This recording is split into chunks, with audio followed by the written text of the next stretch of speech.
Good morning, everyone, and welcome to this January 16th, 2024. Got the year right, got the date right.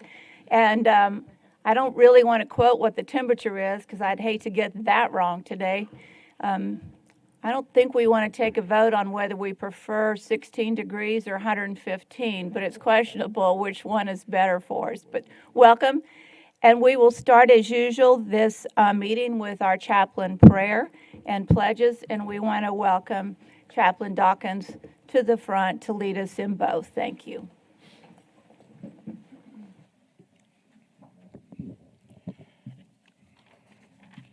Good morning, everyone, and Happy New Year. Happy New Year. There you go. Let's pray. Father, we thank you for a new year, one that we've never seen before and we'll never see again. I pray that you will make this year one that is filled with opportunities, blessings, and challenges, all at the same time. So I pray for those that are in this city and its community, leaders whom you have given charge and responsibility and the authority to watch and guide over our city and make decisions that affect all of us. So I ask that you would work mightily in them today.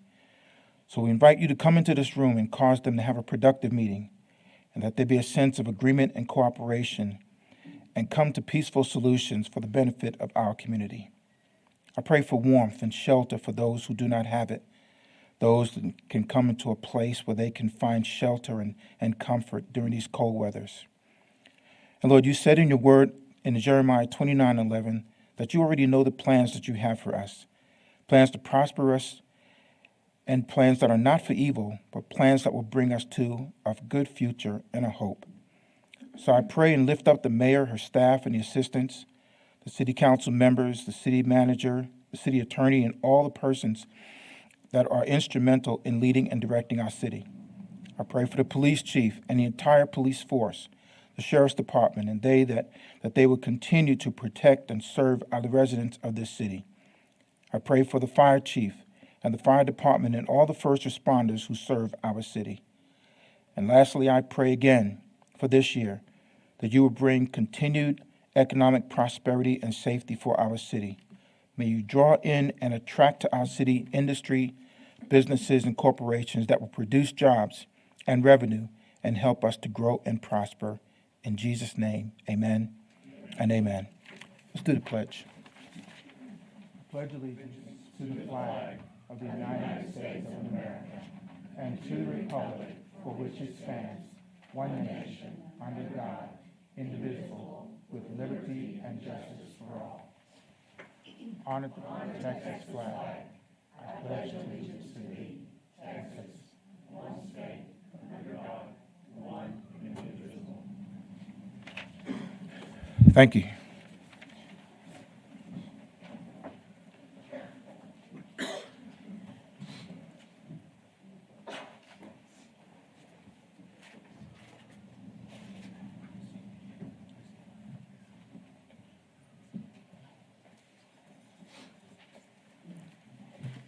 Today we have one proclamation, which is our recognition of our school board month. And so I would ask that all of you here today representing SAISD and the school board, please come forward to accept this proclamation.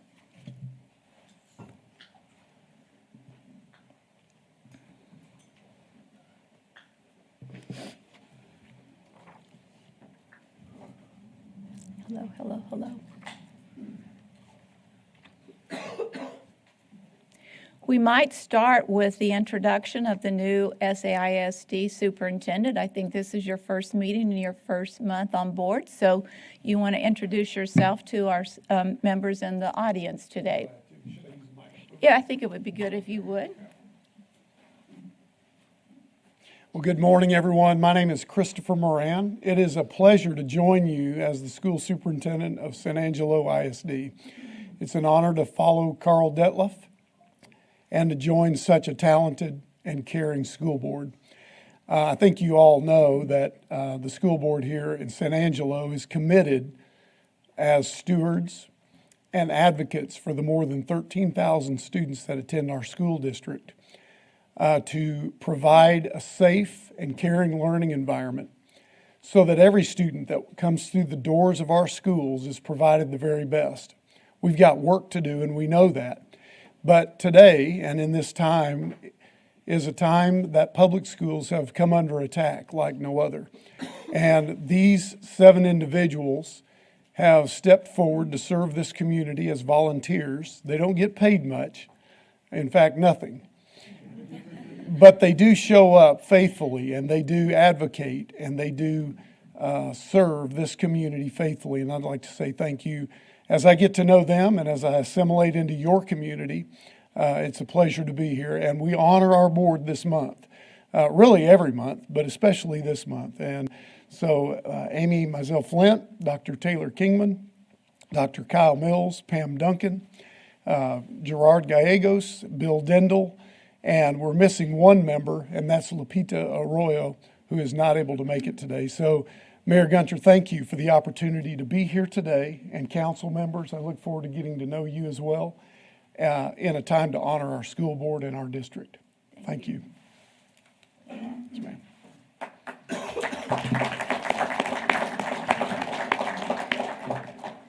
I think he covered almost everything, so I don't know if I need to read this proclamation, but I'm required to, so I'm going to go ahead and add some words to his wonderful comments.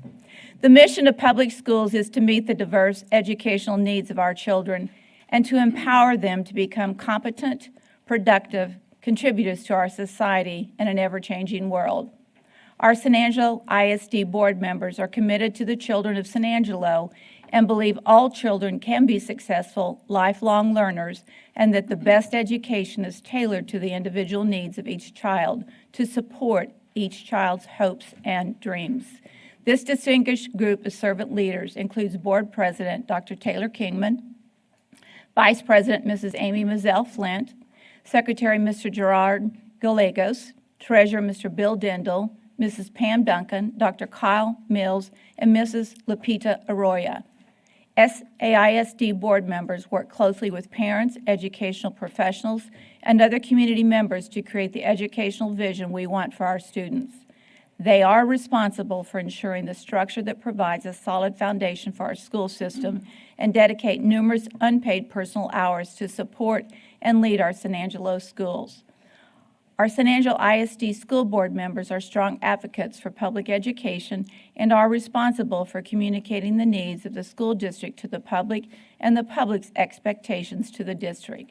Therefore, I, Brenda Gunter, Mayor of the City of San Angelo, Texas, on behalf of the City Council, declare our appreciation to the members of the San Angelo Independent School Board and proclaim the month of January 2024 as School Board Recognition Month in San Angelo, Texas, and urge all citizens to join us in San Angelo ISD in recognizing the dedication and hard work of the SAISD school board members and to partner with them to mold an education system that meets the needs of both today's and tomorrow's children and produces future-ready graduates.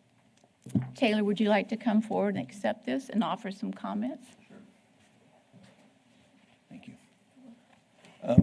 So first, I just want to say thank you to the City Council and everyone for recognizing us this month.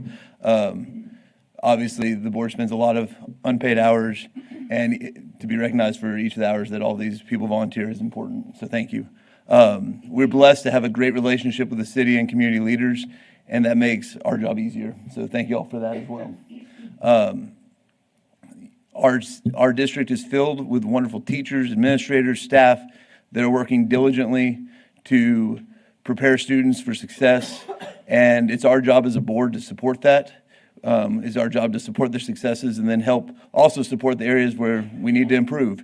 And as a board, we're working very hard to do that, and we understand that community relationships with our city, our community leaders, and industry is important so that we can create better students that have more success, and that's good for San Angelo. And so we're going to continue to do that work, and we appreciate all of y'all as well. So thank you. Very much.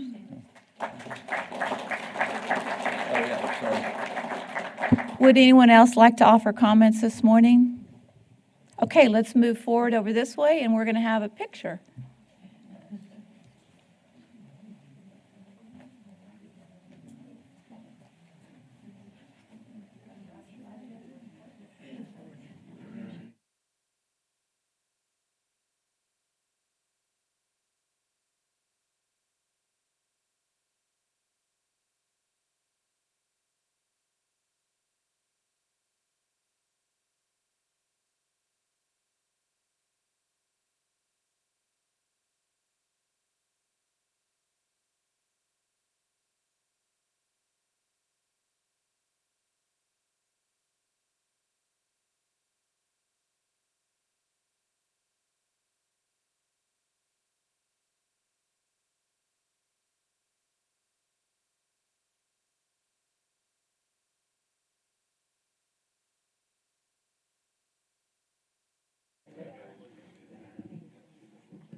We will now move into the public comment section of the agenda.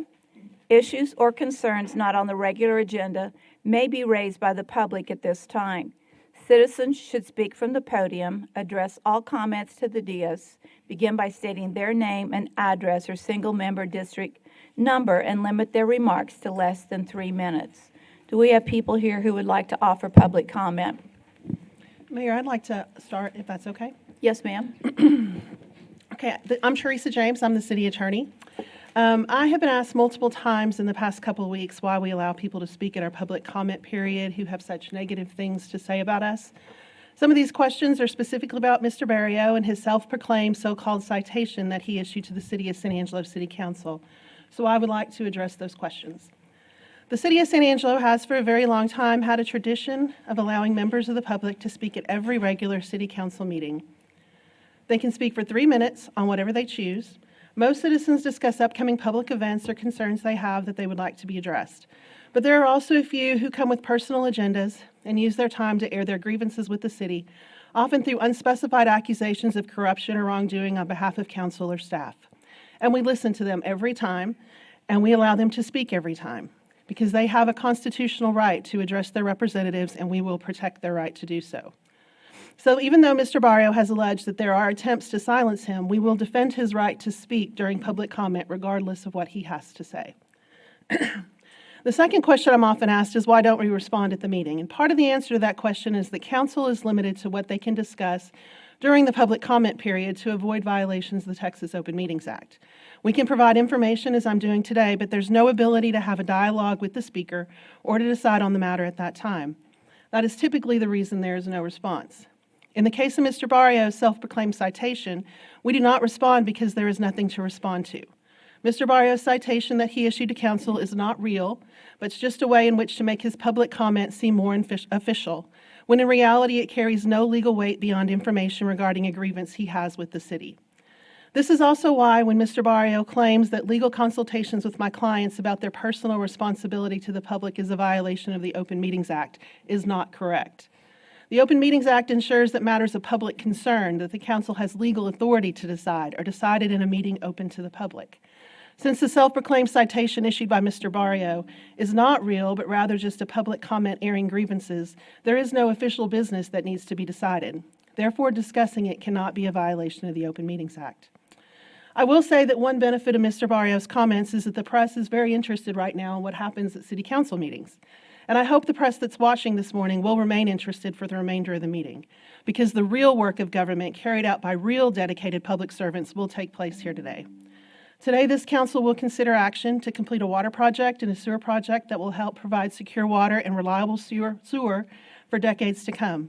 They will consider the application for monies that will help our fire and police departments better protect you and themselves. There will be discussions on tax abatement programs that will assist the city in attracting new businesses that will bring jobs and revenue to the city. And there will be decisions made on how property will be utilized, decisions that will impact the uses of those lands for decades. I have no doubt that Mr. Barrio is going to draft some official response to this comment and allege we are trying to quiet your voices and take away your rights.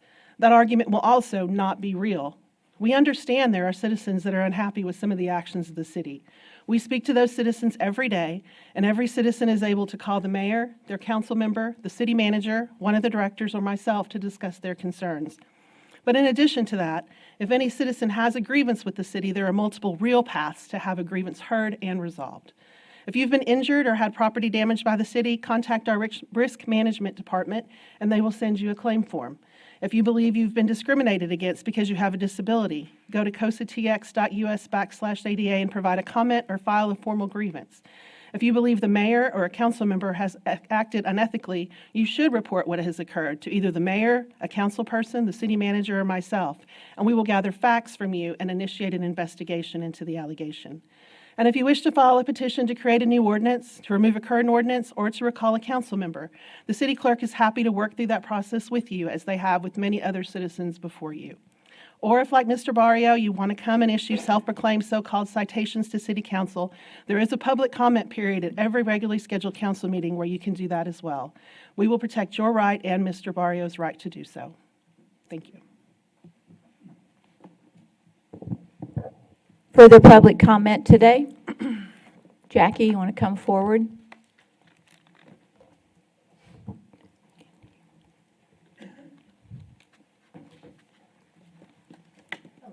Good morning. Jackie Chestnut. I am a local engineer. I'm also a rancher, a sheep and goat rancher, and I own a ranch and a wildlife preserve out in Knickerbocker, Texas. And this is my primary place of business in the city of San Angelo because y'all are the closest city where I do most of my business and things that I do. And so my first question is on the public comments, is it 3 minutes per item or 3 minutes for total comment? Because I have a couple of items, please, and I'd like to know the answer to that. Okay, public comment during this time of the meeting is 3 minutes per speaker. Per speaker? Yes. Okay, very good. If you have a public comment regarding an item on the agenda. Yes, ma'am. After council has discussion, mayor calls for public comment, citizens can come up, give comment then. That is also limited to 3 minutes unless they are the applicant, proponent of the item, then they get 5 minutes. Okay, and you can only ask that one time, so if you have a question in that, you can only do that Yes, once. yes. Okay, I'm just trying to delineate so I'm Yes. clear and understand your rules. Okay, thank you. Okay, I have a timer. So, the first, There's your timer now. well, I'm starting now because I had questions. Okay, but I have my own timer because I had question first. Okay, excellent. Well, I brought my own, so, because sometimes I can talk. Well, Jackie, you're running time, Okay, so thank you you. need to Okay, very talk. good. The first thing is I want to turn in a file. This file relates to some things that have occurred with me over the past 3.5 years in this town and in this city that most of you are all aware of. This file is called the Wanted to Know What to Do with the Dentist Situation in the 300 to 400 acre ranch, my ranch. And I'm turning this in, and this contains the Adult Protective Services files and the lawyers' files where they tried to steal my ranch for 3.5 years and continue. I think I'm done now because I just quit this. So I'm turning this in to Ms. Gunter, and you can have these files because I asked y'all to investigate this. Excuse me. I asked Well- this to be investigated when I was assaulted in this town and my husband's truck stolen, and nobody would do so. Second thing is, do I understand we're putting a PETA sheep in this town?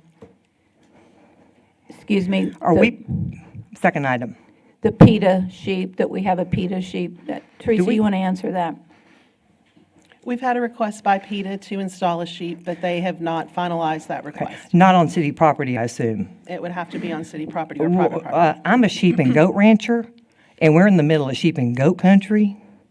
And I find that very inappropriate that we would take my public space and put a PETA sheep directly against something that I do for a living.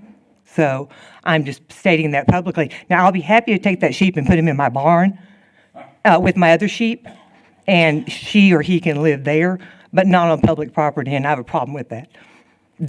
We are sheep and goat country. For 25 years have raised sheep and goats. And though I'm a fan of protecting animals, big time, and my animals live like queens and kings. So, yes, ma'am. Next thing is, I hear a lot of discussion, especially over the past few years, that parks. Do y'all know how many parks we have in this town? Anybody? 69. I think we have enough. I think we need to focus on things like sewers, water, the primary focus of our town, which should be the services you provide for us as the people that live here and even in the county and every place else. So I think we have enough parks, and I think we have enough baseball fields, and I think we have enough everything else because we built about half of them. Could you wrap it up? you. Unfortunately, your 3 minutes is up. Okay, we're getting close. No, honey, it's... So, the it's- file, okay, no, it's- honey. So anyway, I'm glad we're your focusing time on is up. sewers. Thank y'all very Mr. much Smith. for your time. Thank you. And I'll be following up with some other things in writing. Further public comments? I know we have someone over here. You dressed appropriately today, smart woman. I apologize. I'm on my lunch break. My name's Mary Robinson, and I live at 2008 Lindell Avenue. So I'm new to your community in the last 2 years, and I've never witnessed an animal crisis like I've witnessed here. So I'm not coming here to tell you everything you guys have done wrong, because everybody knows what the animal issues are. I have a few suggestions that might help. So one thing we would really help is if we did a chicken wire roundup. If we reached out to all the ranchers and goat people and get fabric wire or chicken wire and go to the communities from 6th Street to 42nd Street and say, how can I help you? Nobody wants their dog to run away. Nobody wants to wake up and their dog is a nuisance and bit someone. Nobody wants to go outside and the chain's empty or the backyard they've dug under. So a lot of people don't realize if you attach chicken wire to your fence and you bury it 3 to 4 inches under and you put it out this way, parallel, 12 inches. Your dog cannot tunnel under it. It cannot dig down and then back up. So if we start with fixing the fences, and the alley fences in that quadrant are being used, they use bricks, plywood, 2x4s, bags, trash cans, anything they can to block the holes. So the first thing we need to ask them is, how can we help you keep your dog in? One, I understand that there's vouchers that help with spaying animals. They allow you to have 1 voucher a month. Realistically, everybody has more than, the people that like animals here have more than 1 dog. And a lot of times, if you pick a dog up off the side of the road, it's now yours. Nobody claims it. There's no way to tell if it's homeless or if they're just letting it run free because they're reckless owners. There's got to be a way to do a sweep team.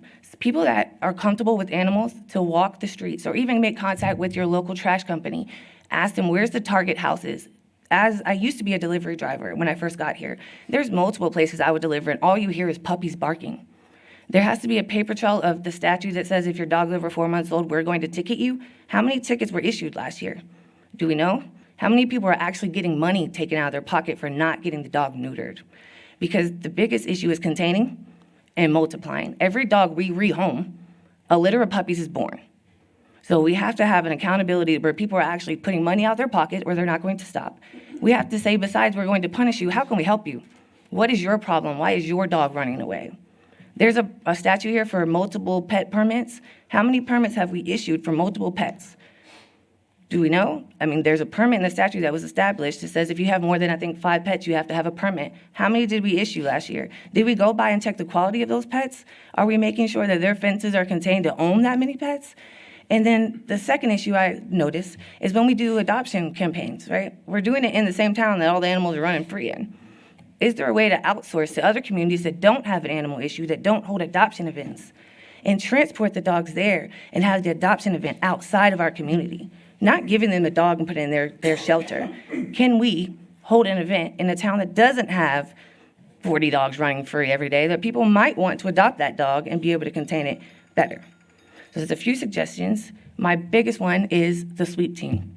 Thank you for your comments. You're I very think welcome. those are some great ideas and things that probably we haven't all thought through. We will be having a presentation today, later on the agenda, about the animal shelter.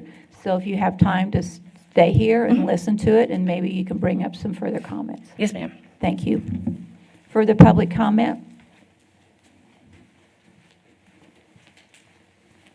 Good morning, Bob Salas, Director of Neighborhood and Family Services. On behalf of the Homeless Coalition and the city, we want to thank the Salvation Army for opening up the emergency shelter for inclement weather, especially during this cold spell. Not only does it save much-needed grant funds for the coalition, but it also saves lives, and we want to extend our appreciation. And I believe Major Martinez is here to say a few words. Well, Bob, can you please just talk about where there is, you may come, please come forward. If the two of you together can cover some of these issues that council might have. Would you please state where warming shelters are, what's available, just cover that whole conversation. Well, right now, the only shelter that's open is the Salvation Army. At one time, last couple of years, the city has stood up warming stations, but with the opening of the Salvation Army, that's no longer required. So that's the sole location at this point. All right. Good morning. Good morning. And thank you for allowing me to present what we've done. As Go you ahead know, and state your name and your position, Major if Alfonso you would. Martinez, the Salvation Army here in San Angelo. I'm still new to the area, to San Angelo. I just got here September of 23. But since we got here, we knew that the Salvation Army had their shelter closed for various reasons and everything. And when I met, I said we would do what was needed to get that place opened for the inclement weather. While I do bring up the news that on December 25th, we did open up our center and haven't closed yet to this moment our center at all. We've been running pretty much close to near capacity with our folks in the community. I also do want to bring to the fact that while we do not have a full full functioning kitchen, we do offer some of the over-the-counter foods that they can eat. They can warm up in the microwave, but we do not have a refrigerator, as funding is a little tight. We do have we are open for the warming center right now, and have been for the last couple of days there at 122 West 2nd Street. And then we're transitioning over to the next street, our next building on 3rd Street at 34 West 3rd due to funding. And because I am limited in what I have, and but I just want to bring the city and the community up to date to let you know that we have been running the center. And as long as we can, we will continue to do this when the need's there. Thank you. Yes, Lucy? I just want to ask you, can you go ahead and say again the address of the Salvation Army? Yes, ma'am. Our inclement weather station is at 122 West 2nd, which is that way. Yeah. I get turned around. Even at my office, I keep on pointing south, and they actually know it's north. So if you go up Chadburn Street, Yes, ma'am. North Behind City Hall? Chadburn. Yes, ma'am. Chadburn. behind City Hall, you turn left on 2nd Street. Yes, ma'am. And you'll see the little flag flying out of the coal out there in front of the building. And then a lot of our clients, our residents, our neighbors who have been staying with us, they know to go on Facebook, and they see our little ad out there letting them know, hey, go ahead and come on in. We're open. You know, even if we have to lay out a couple of pallets on the floor and everything, but we won't turn you away.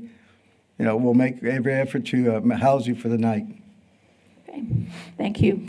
Larry, did you want to make a? Yes, ma'am. How many beds do you have, and what other amenities are there at the shelter? We have 60 beds currently in place. We have we've made available to our friends who are staying with us the showers, of course, during the daytime and in the evenings.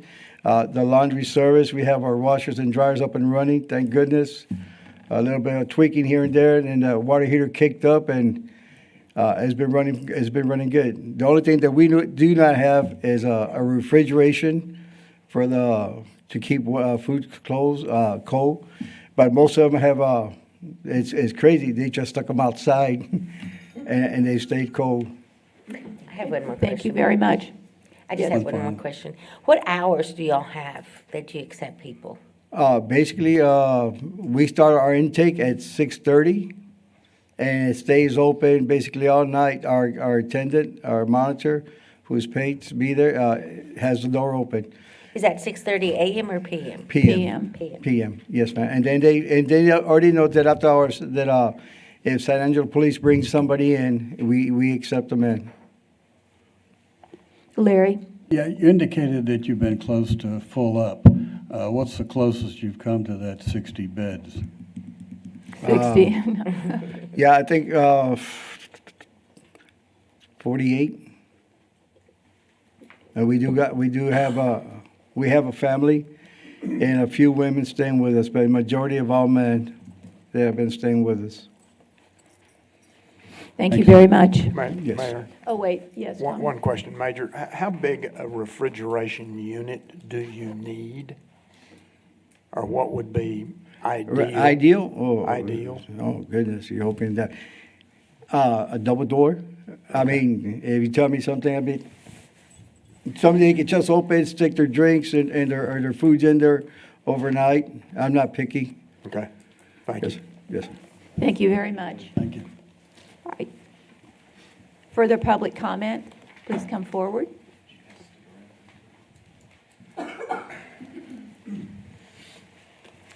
Good morning. Good morning. My name's Howdy Johnston. I live at 2136 River Valley Lane. I own multiple commercial residential properties here in town, and We do a lot of work to help try to beautify the city, and my issue today is I own the property on North Bryant between 11th Street and 14th Street. We have a huge homeless problem across the street, as I'm sure everyone in this room is aware of.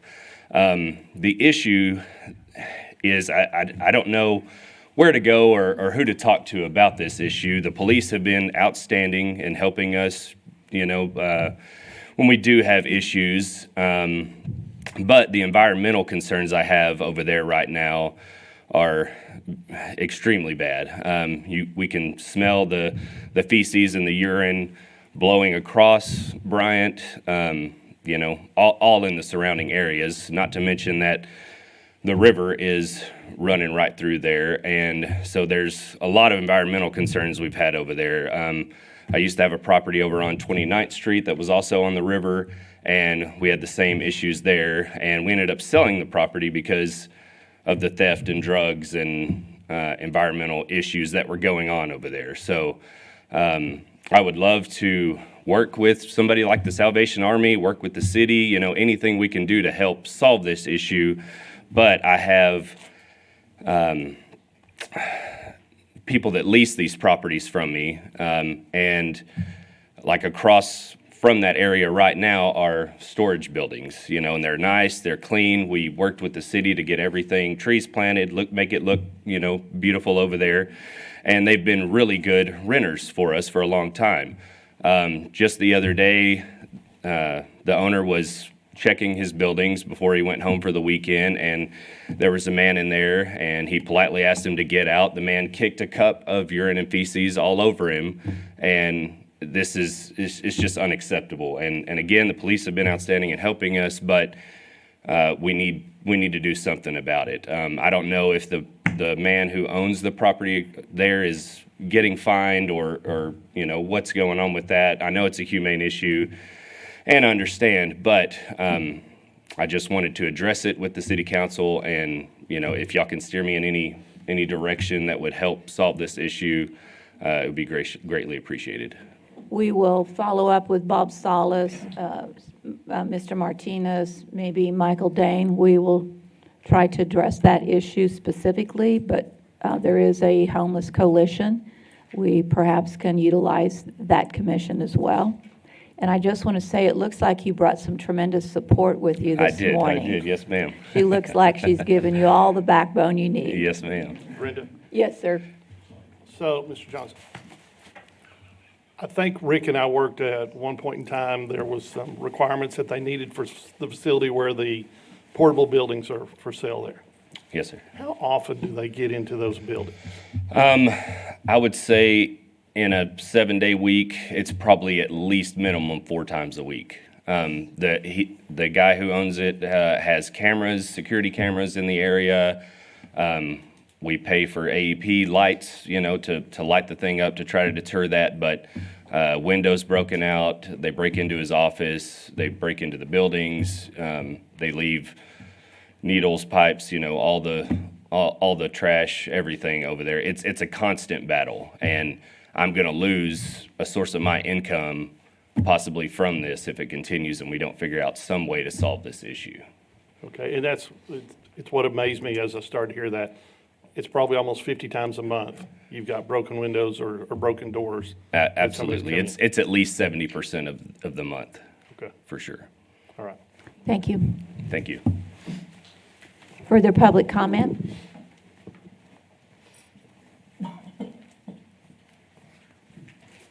Good morning. Good morning. I'm Evelyn Smith, SMD 5. And the end of last year, Gethsemane Church was here and put in an application for nonprofit organization funding, and it was passed unanimously by the Tears Program. But when we submitted it to the City Council, everybody voted yes on it except for 2 people. And then correct me if I'm wrong. It was Mayor and Mr. Thompson. And correct me if I'm wrong, Mr. Thompson, you did say you would reconsider it if we would put a cap on the $75,000 cap we already have right now, that you would reconsider it. And when I talked to the Tiers Board, they said they did submit a request to the City Council whether you guys were going to consider that or not. And so that's my question. Has there been any consideration about that or any decision on putting a cap on the nonprofit organization fund? So I will say, I was one of those voters that I've been against nonprofits getting money out of tiers. That went back to the Tiers Board. They brought us a proposition to change how the tier structure was, and we left the tier structure exactly as it is, if I remember that right. We had no changes to our tier structure. So there's no changes in the programs. Will there be a reconsideration for it? Or what do we need to do to have you reconsider that? Well, I think these things come to me as policy to vote on. That would start with the Tiers Board and work back up through them. Is that correct, Heather, Teresa? That is correct. And from what I understand, they have submitted something to you all and heard nothing back. So that's my question too. No, we've voted on everything that's come to us, Evelyn. You have? Okay. Thank you very Thank you. much, Evelyn. Further public comment? Yes, I just wanted to speak louder and Oh, in the sorry. microphone. I was trying to pull up my notes. I just wanted to announce that the filing period for the May 4th Chief of Police election does open tomorrow, January 17th. That filing period will close on Friday, February 16th at 5 p.m. Those who are interested in running can submit their applications to the city clerk's office at 72 West College. And applications are available online at cosatx.us, or they can pick up a application in the city clerk's office as well. The last day to register to vote is April 4th, and I think that's all. Thank you. Further public comment? Jackie, do you have a separate item? No. She's already had her. I forgot to hand y'all, this is the list of all the city parks and all the county parks, and there are 59 city parks and 38 county parks. I'll take that, Jackie. Thank you. Any further public comment or announcements? Seeing none, we will close the public comment portion of this agenda, and we will move into the consent agenda. As usual, I will ask each of the city council members to see if there's any item that they would like to have pulled for discussion, and I will start with Larry. E, okay. Karen? No, ma'am. Lucy? No, ma'am. Harry? No, ma'am. Tom? No, ma'am. Tommy? No, ma'am. With that, we will take a vote on all of the consent agenda items with the exception of E. So may I have a motion for approval of all items except for E? So moved by Harry. Seconded by Larry. Any public comment concerning any of the items on the consent agenda with the exception of item E? Seeing none, we'll take a vote. All those in favor, say aye. Aye. With none opposed, the consent agenda with the exception of item E has passed 7-0. Item E is consider approving change order number 7 and change order number 8 to ES-01-21 Southwest Boulevard Improvements Project with Reese Albert Incorporated in the total amount of $91,091.87, utilizing project contingency and authorizing the city manager to negotiate and execute all related documents. Patrick, you're on for Larry's questions or I comments. just wanted to publicly thank Patrick and Shane for the work that they did on that crossing down there by McDonald's. It's working just as it's supposed to work. I think most of us have forgotten about the barricades that used to go up when a rainstorm came through. We don't have to worry about that anymore. On top of that, you're doing some refinement to the project that's down there where you see there's some things that need to be done, like those doggone rails that I asked for. Thank you very much, Patrick. Yes, sir. I don't know if I want to make a comment after that. I'd leave it like compliment, that, yeah. That's it. Thank you very much. Yes, ma'am. Thank you. All right, with that, Larry, do you want to make a motion to approve item E? Yes, ma'am. There's a motion. May I have a second? Seconded by Tommy. Public comment on item E. Seeing none, we'll take a vote. All of those in favor of approving item E, say aye. Aye. Hearing all yays or ayes, the motion passes 7-0. We will now move into our regular agenda. Comments regarding items on the regular agenda may be made by the public when each item is discussed as outlined above. Applicants, proponents, and appellants are exempt from the time limit above and instead must limit their remarks to less than 5 minutes.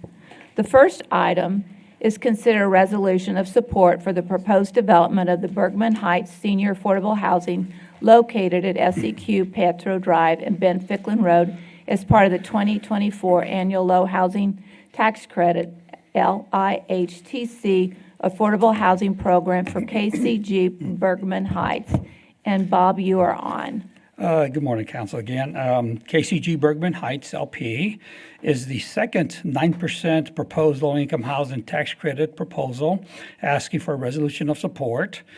The project is a 44-unit apartment complex on Ben Ficklin, and unfortunately, the presenter, Mr. C.J. Linter, is stuck in Colorado. His flight was canceled, so he won't be here this morning to present. I'll go through the slides, and hopefully we'll be able to encourage you to support this. And I think this is the main one right here. It is 44 units over there near Ben Ficklin. It is new construction. It's going to be a 3-story elevator designed, served designed. And you can see the investment is relatively large for San Angelo, $14 million. Again, it's competing for the 9%, which is very competitive across the country, especially here in Texas. Is that competitive in our district only? So are they applying for this region, or do they have to compete nationally? They compete for the region, and for us, happens to be Midland, Odessa, and San Angelo. Again, they have projects as well. In fact, we have 2 projects here in San Angelo competing for that, and in the past, council has approved them all, and hopefully that one of them will succeed. And this is the second of the 2 here locally. I'm not sure what else to tell you about this. I think this is the timeline. Basically, they do offer those in July sometime. And at that point, we'll know whether they get it or not. And then if they do get it, they'll be able to. They have 2 years to start. Then there's a timeline for completion as well. I think that's it. You want to go back over what the mission of this 44 units is in terms of who will benefit from this new this is, construction? I believe it's elderly, for which is 60 and older. Again, it's much needed elderly support for affordable housing. As you know, if you look at our demographics, it's one of the shortfalls here in San Angelo. So again, it's helping meet some of the critical needs. I agree. Yes, Tom. So Bob, yes, there is a shortage for, let's say, senior rental housing in here. Is this the only thing that keeps us from gaining more? Is this tax credit? No, absolutely not. There's just one arrow in the quiver, if you will. It's one tool in the toolbox that we use. It's attractive because it's not a lot of cost to the city. In fact, there's no cost to the city itself. So we like it because it provides seed money for projects in our neighborhoods, in our targeted neighborhoods, which are hard to find, unfortunately. But no, it could be private sector can do it if they want to. Okay. We don't have any other programs though, unfortunately, for us anyway. Gotcha. All right. Thank you. Karen? Can you inform us, please, if whether or not current zoning supports this project? Who does? Current zoning in this area, does it support the project of this scale? It does. In fact, they went to our planning department exactly for that, so they are. It's just not called out in our No, paperwork. I believe it's okay. Other questions, comments? Then may I have a motion for approval? Motion to approve. Tommy makes a motion, and Lucy is seconding that motion. Any public comment on this item A? Jackie?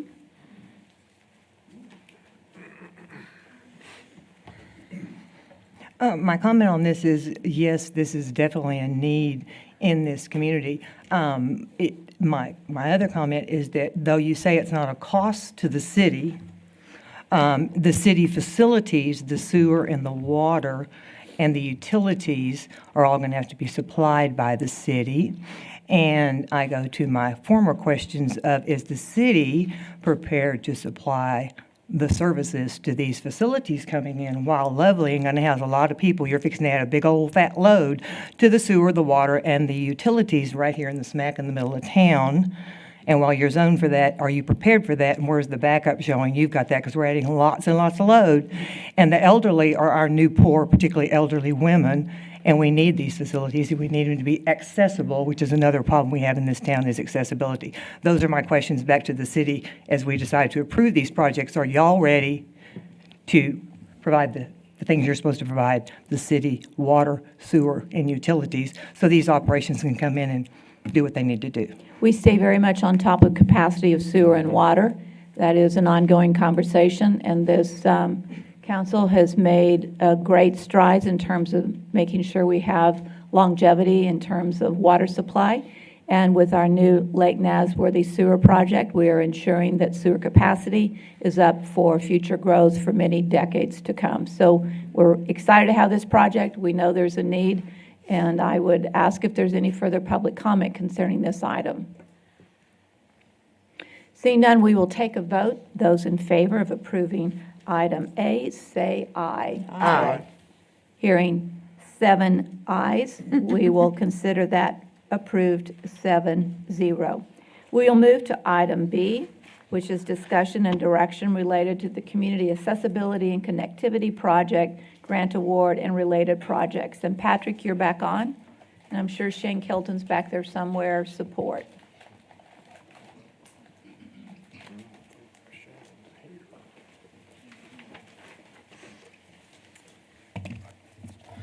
All right, good morning again, Mayor, Council. We are very proud this morning to get this opportunity to present this special project and this special award to you guys. Back early of last year, the city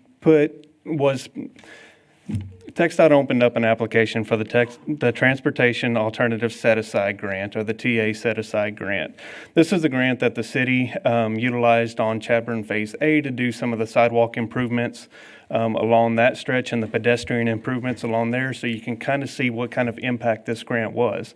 It was an opportunity that the city did not want to pass up again, and so we sat down and we looked at that funding opportunity that TxDOT, or that grant opportunity that TxDOT put out. Like I said, this is a grant that is administered by TxDOT. It was a competitive grant that they had $345 million to allocate to different municipalities throughout Texas.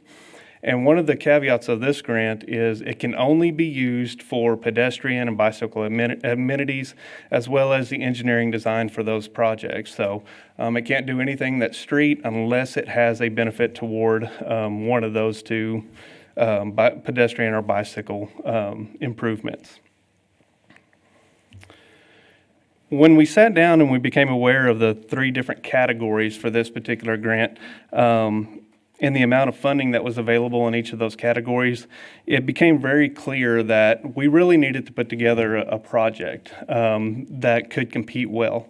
And I say that because in the largest funding category for this, where the TxDOT had put most of the funds, we were competing with municipalities that were over 200,000 in population. So the Austins, the Fort Worths, the Dallas, the Houstons, the San Antonios, those big metroplex corridor areas that really, frankly, get a lot of grant funding. I mean, their population, their density really allows that opportunity for them. So we sat down as staff and we realized that we had to put together a project that was pretty amazing if we were going to compete against the likes of those kind of municipalities.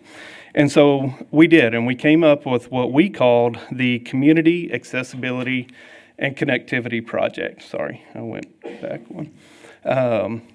The Community Accessibility and Connectivity Project, or the CACP is what we call it for short. And if you'll notice in that title, there's some key words within that. Community, accessibility, and connectivity. That was the goals of our project when we were putting this together. We wanted a project that really connected all of our community to various parts throughout town and provided an accessible means for everybody to make that path and to get to those different areas. So part of the criteria of the grant or the scoring criteria of it, TxDOT was going to look at project readiness. How quickly could you turn that project around? They were going to look at the impact to disadvantaged areas and what the project could do for those particular areas. They were going to look at the community benefit of it, the overall benefit to the community as a whole. And then two of the big scoring criteria was your community support and your competitive partnerships. We were lucky enough to work with a few entities, key entities throughout town, including Downtown San Angelo, Inc., the San Angelo Bicycle Association, and St. Mark Presbyterian Church, who all gave us letters of support for our grant application. And I think these three entities' support was huge in getting us a good score within that category. The other thing that was a little unique within this project was they really emphasized community partnerships in this grant. And so when we sat down and we pulled the project together, one of the entities that the project was touching was ASU. And so we sat down with that group over there, and they were extremely open to partnering with the city. And it was a great conversation from the word go. And basically what it ended up being is they gave us not only a monetary contribution, but also a pedestrian easement granted to the city at no cost to the city to allow for the project to go along their campus. So, and I'll go more into that here in a little bit. We also talked to Shannon Medical Center, who gave us a monetary contribution for the part of the project that's going to be touching their facilities downtown as well. So those are two huge competitive partnerships that I think, again, gave us a leg up on our competition in this grant. So ultimately, we're proud to say that in October of 2023, the Texas Transportation Commission awarded COSA one of the 83 projects that was awarded by the commission on that day. So we were extremely fortunate to get an $18.7 million grant out of the $343,000 to provide a connectivity trail throughout San Angelo. Like I said, it was one of 83 projects that was awarded, and in that, we were the second highest award amount out of all of those 83. So technically, out of the 312 applications that were submitted to TxDOT in this grant opportunity, asking for $1.4 billion, COSA got the second highest award amount out of all of those applications. So, and I emphasize that because I'm very, very proud of that project that our team put together, the application that our team put together, and that we were successful in that application. Hey, Patrick, that deserves an applause, man. Thank you for doing that. Wonderful job on that. I think the fact that it was the second highest dollar award given, and our competitors, as we know, have consistently always won, and we've kind of been left out. The fact that we qualified for this dollar amount against those competitors tells me that you and your team of people put together an unbelievable strategic plan that met all the obligations that the grant was asking for us to meet, and that obviously this city had a need for. I celebrate. This is fantastic. And I think it's actually the highest competitive grant the city of San Angelo has ever received. Is that correct? That's to my knowledge, it is the largest construction grant that the city has ever received. So we're very happy about that. And again, just to emphasize, I mean, we were competing with people like Dallas and Houston, Austin, San Antonio, San Marcos. I mean, some big players in this game. And for us to come out where we did on that, I think it's a testament to the work that our team and everybody put together on this. So let's talk about the project itself. Ultimately, we knew that we had to shoot for the stars. We knew we had to put together a project that was pretty amazing. And so I'm going to try to outline it on this as I kind of walk you through the scope of this project. So it really starts at Avenue L here, and it makes that connection from Avenue L down to the river, and provides those pedestrian amenities there.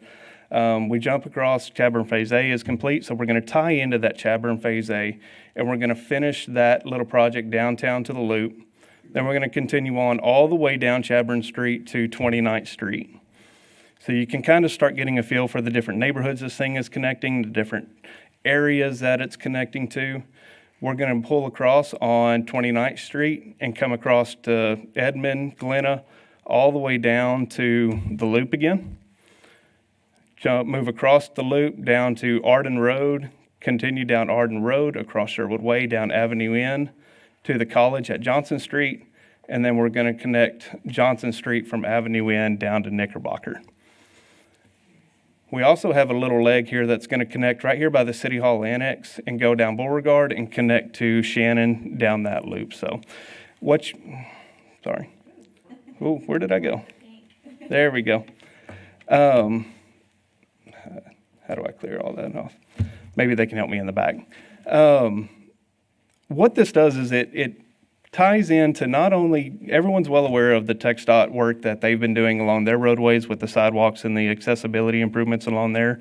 So we really wanted to maximize that investment as well as kind of strategically tie into their money by asking for some more of their money with our project. So you'll see that this thing really does that. It connects the medical districts to downtown, to schools, to parks, shopping centers, restaurants, grocery stores, and ASU and those higher education facilities. So again, it provides that connectivity for not only one certain piece of San Angelo, but all the way through San Angelo and the different neighborhoods throughout those corridors.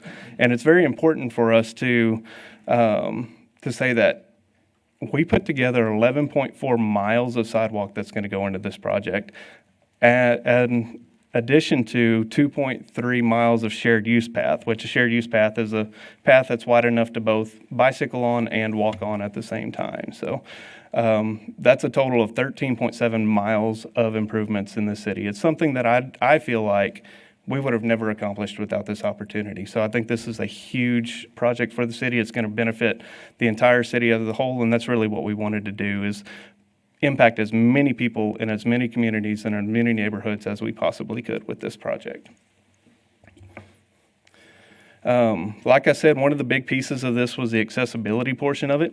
It does improve pedestrian crossings you've seen the hawk signal on Sherwood on Southwest to help those kids cross the road there.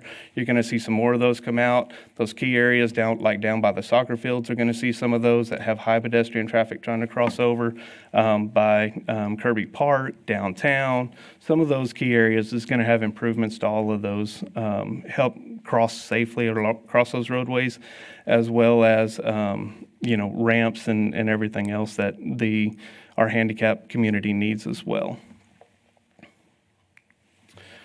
Let's talk about timing of the project, and I'm going to go off of, we attended a webinar with TxDOT that kind of spelled out some little preliminary information about this.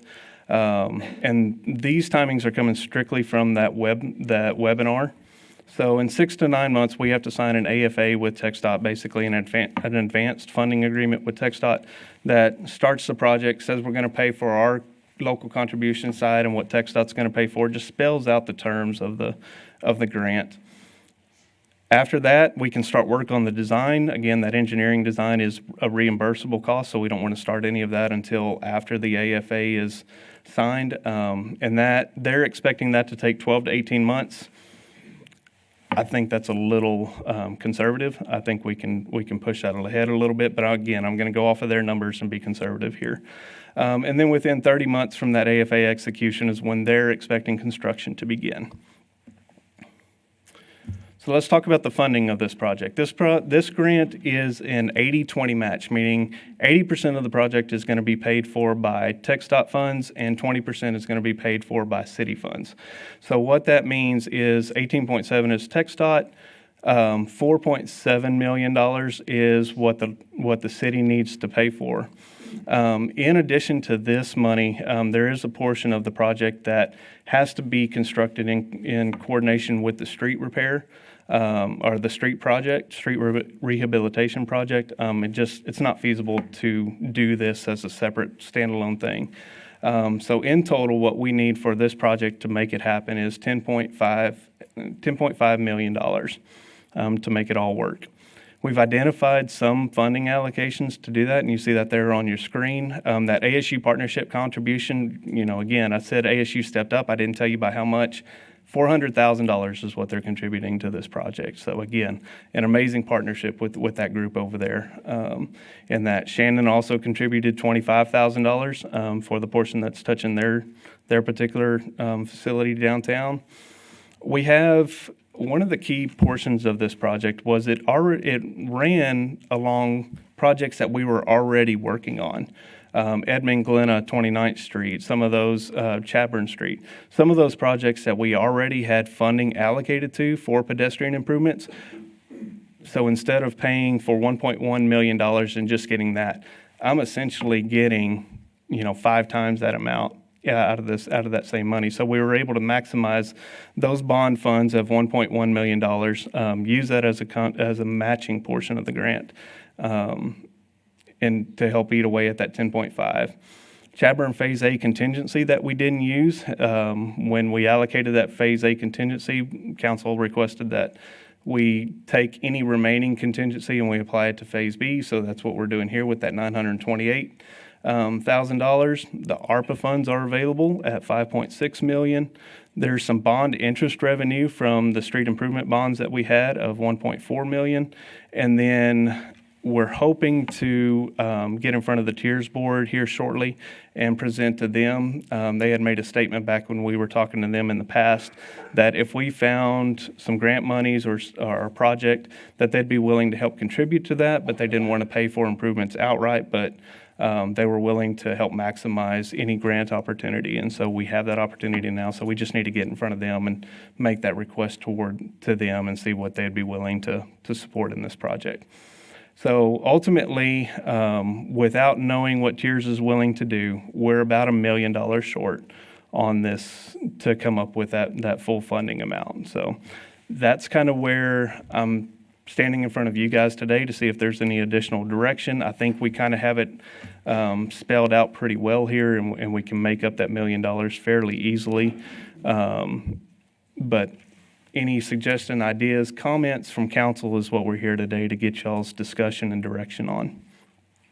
Number one, I want to make one comment, and that is if I take a look at the total amount that TxDOT has given us, the 18.7 million, and add this 10.5 million, we would end up getting a project, multiple projects for about $29 million, of which today there's not funding for $29 million worth of projects in any of our budget or infrastructure chunks of money. So the impact of this is huge.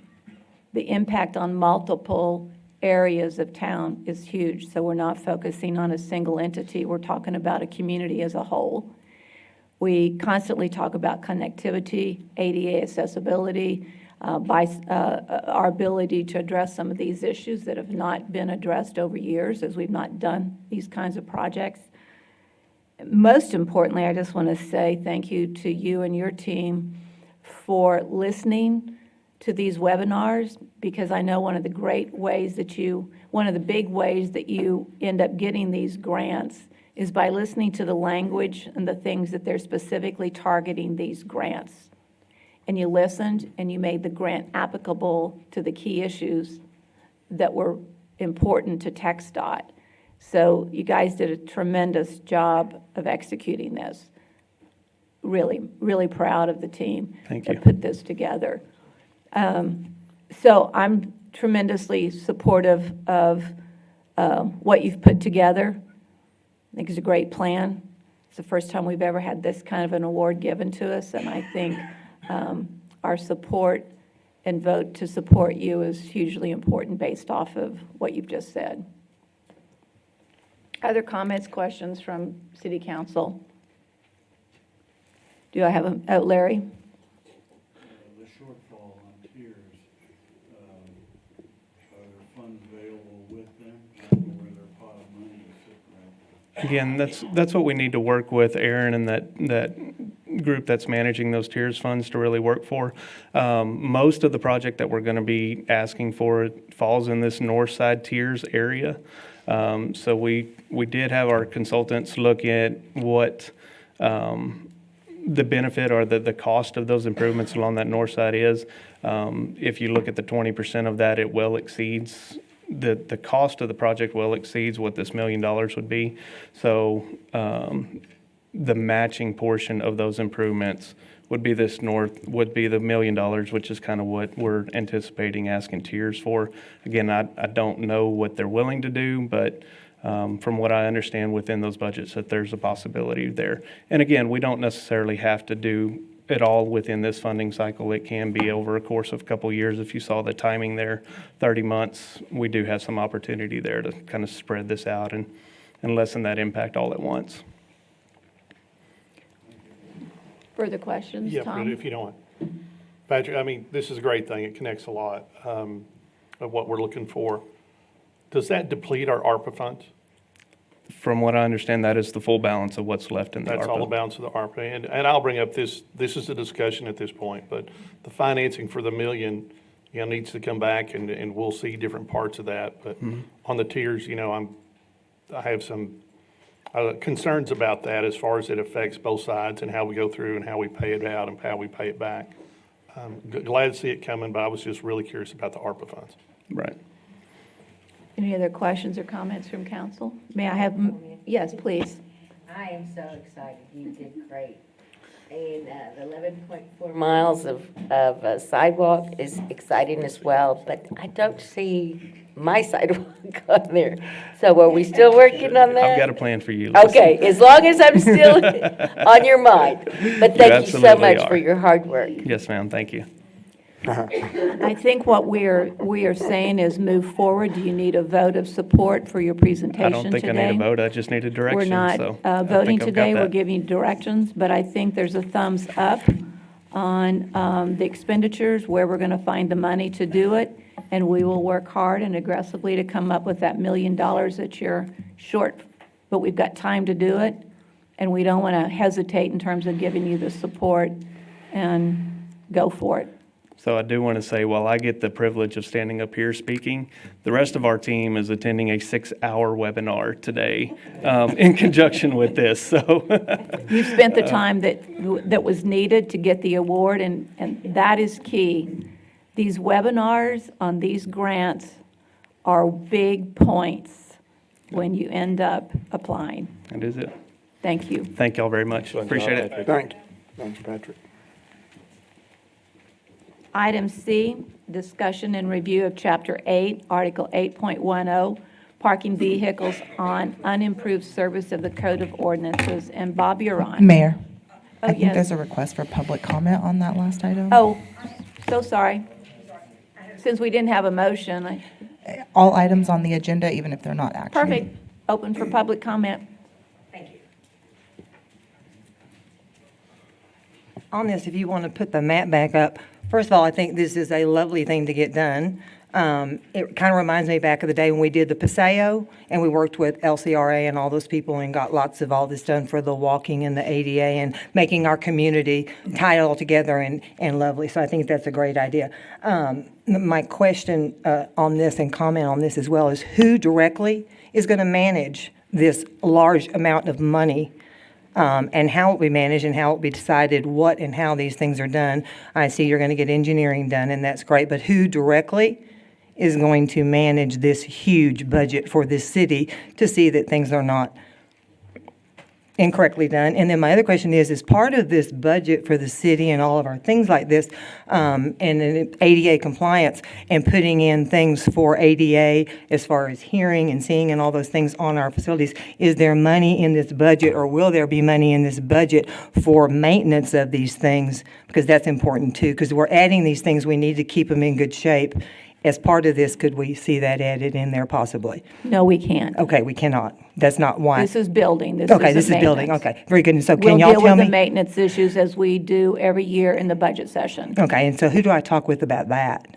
The maintenance thing? Uh-huh. Well, first of all, we haven't even built it yet. Okay. So worrying about the maintenance of well, it when we haven't even Well, that's when you worry about it. begun. Anyway, yes, ma'am. And so who's going to manage this? Patrick, would you like to come forward? And so I keep referring to our team, and that's a big part of this. It's obvious that a project of this scale should not be assigned to a single person, and we do not want it to be assigned to a single person due to the risk of that. So we have multiple people that's going to be on this team, from an overall project manager to somebody that's overseeing the budget side to somebody that's overseeing the reporting and the compliance side of it, inspectors that are going to be working on the ground to make sure everything is going in correctly and that all the daily reporting is being done correctly. Again, that's part of the trainings that we're going through, and that's part of that team that we're developing and making sure that this is going through. So these are all things that we've talked about already, getting in preparation for the actual construction side of this. So we're going to have multiple people watching over this thing, just to make sure it is successful. And I want to ensure y'all that, and I kind of want to throw a bone to council real quick, because last year y'all allowed us to hire a grant administrator. Y'all added a position for that. And I think that's what you're seeing here is that fruition of that. So she is not only instrumental in this application process, but she's also going to be instrumental in that compliance and the reporting side of it that makes sure that we do get reimbursed on all of this. So. Thank you. Yes, here.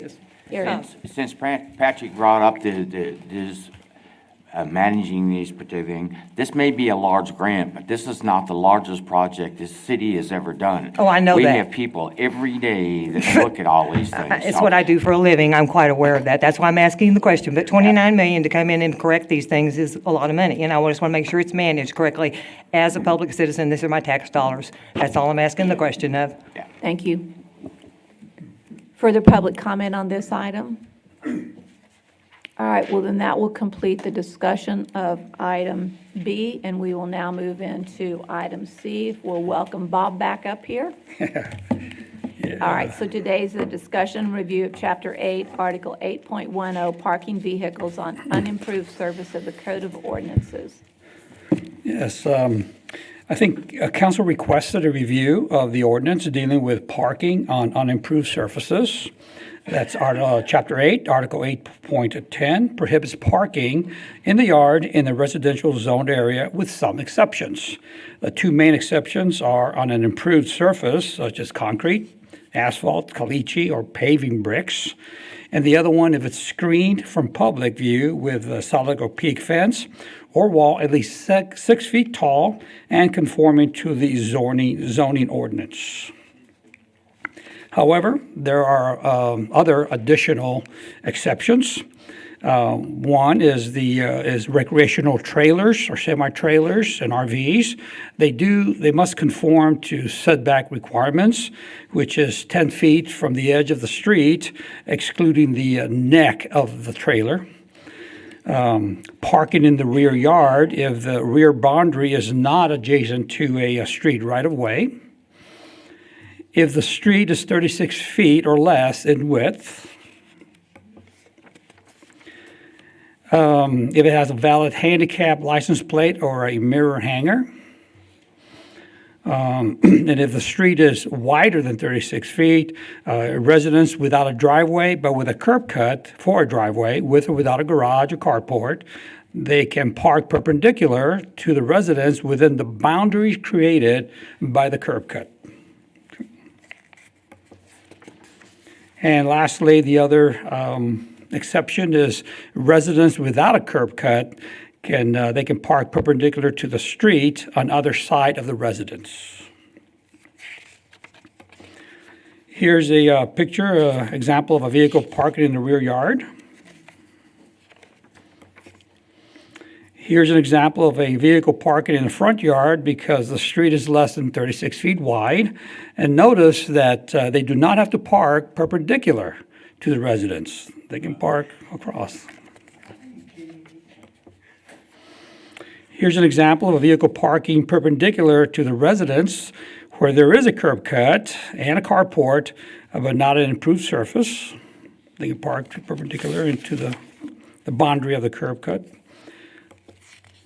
Here's another example of a vehicle parking perpendicular to the residence on an unimproved surface without a carport or garage and with a curb cut.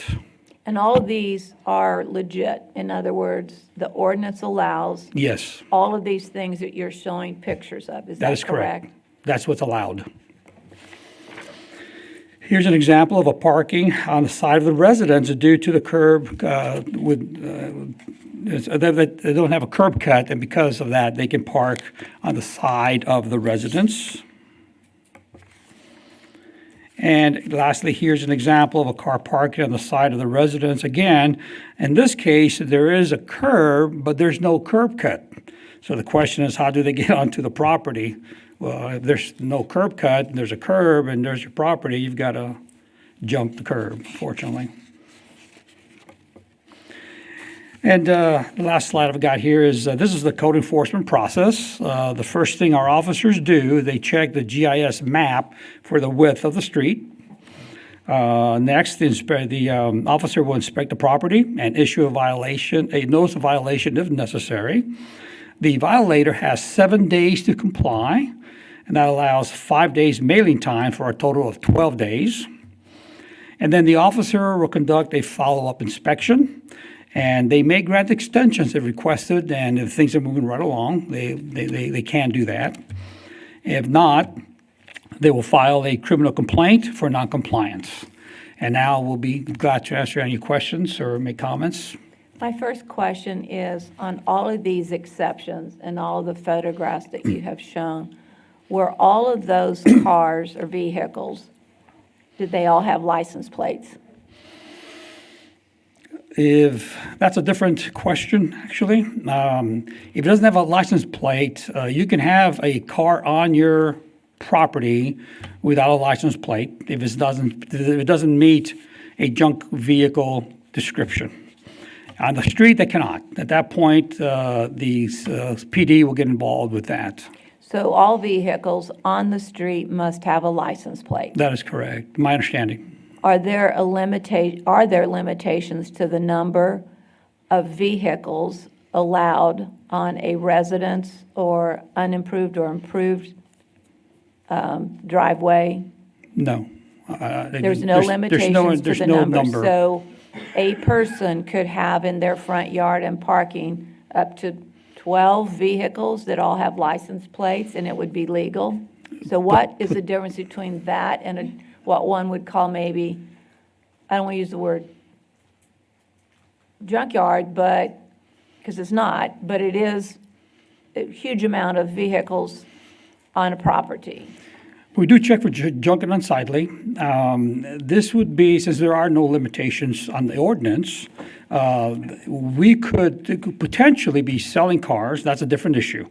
That is a zoning problem, and we get involved on that side of the issue of the equation. We get involved to make sure that they're not selling vehicles. But if they're repairing vehicles for the future sale, yeah, that's, again, it gets into the junk vehicle ordinance, which is a little bit different, but you can fix your car. However, you have to, if it shows indication of it that it is junked, in other words, if the engine's on the side, has been there for more than 30 days, that you start looking at a junked vehicle situation. so all vehicles must be in running condition. So They must not meet the junked vehicle description, okay? We can't make you move your car, because it's sitting there, because you can sit there for a year. We don't care if you move it or not. But if your car starts showing that it's looking like a junked vehicle. The tires are off, it's on jacks, part of the vehicle is on the side, the engine, transmission's on the side, big oil spots, then we start looking at a junked vehicle situation. 'Cause these are the issues that I get many phone calls on and complaints Yes. about, are the multiple vehicles that don't seem to be in working order and have been on someone's yard or driveway or street for extended period of time with the knowledge that the vehicles are not in running condition or usable. But we won't know that if it doesn't, we don't know if it doesn't run until it starts showing signs of a junked vehicle. In other words, you can have like I said, if it, you can have an ugly car. We don't legislate or control aesthetics. People can have wrecked cars. Red. Yeah, that's not an issue. So as we look at your car, we do have to make sure that, again, there's a criteria, and I have my supervisor here, my code compliance supervisor, can get to details if you need that. But it's a whole different part of the ordinance. Today we're just going to talk about the parking on the front yard, how many can we do, and who's allowed, and that kind of thing. So. Well, I know that I'm just one of many city council members who get constant phone calls and complaints. So Karen, Larry, who would like to go on first? I have one house that had 9 cars around it. A truck that the registration was from 2020 just sitting there. My major complaint is a visibility problem. Neighbors shouldn't have to look at a car lot next to their house. I'm not sure we have the answer for that problem yet. Well, one thing they can do is they can put it behind an opaque fence and keep it out of the public view. That's one way of handling it. And again, if it's in the backyard, for example, they can do that. They can have a vehicle in the backyard. So that's unfortunate, but you can't have multiple cars on your property if you meet the ordinance.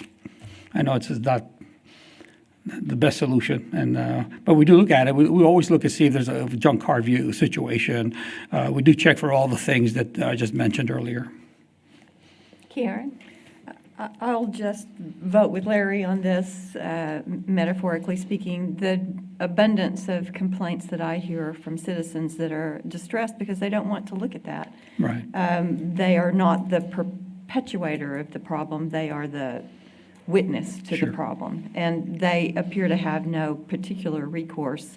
At least that's how they feel. So if you could advise this body and the public listening and watching what people might do to not waste your time and to also make a productive complaint that might lead to resolution for the visual concerns that they have, we'd appreciate it. We always encourage citizens to call us. Really should do that. Call us, let's take a look at it, because you never know what you've got until our officers go out there. They're trained, they're certified, they've been doing this for a long time. They'll go out there and take a look and see if in fact it meets the criteria for our actions. Unfortunately, a lot of times they do not. They just meet the criteria. Now, can council change that? Absolutely. You can change the ordinance to eliminate the 35-foot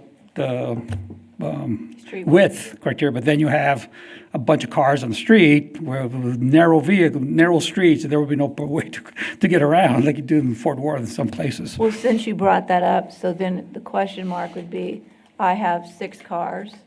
My driveway, I don't want cars in my front yard, and I only have room for 2 in my driveway. May I park the rest of those cars in front of other people's homes legally? So you can use the street for any amount of parking for any amount of vehicles that you have, not just your curb or the curb in front of your house and the parking attached to it. Would that be correct? You can park first come, first serve on the street. You cannot block a driveway, but if you're not blocking a driveway, you can park your car anywhere on the street. That doesn't have any no parking signs. So, yeah, you can park in front of somebody's house.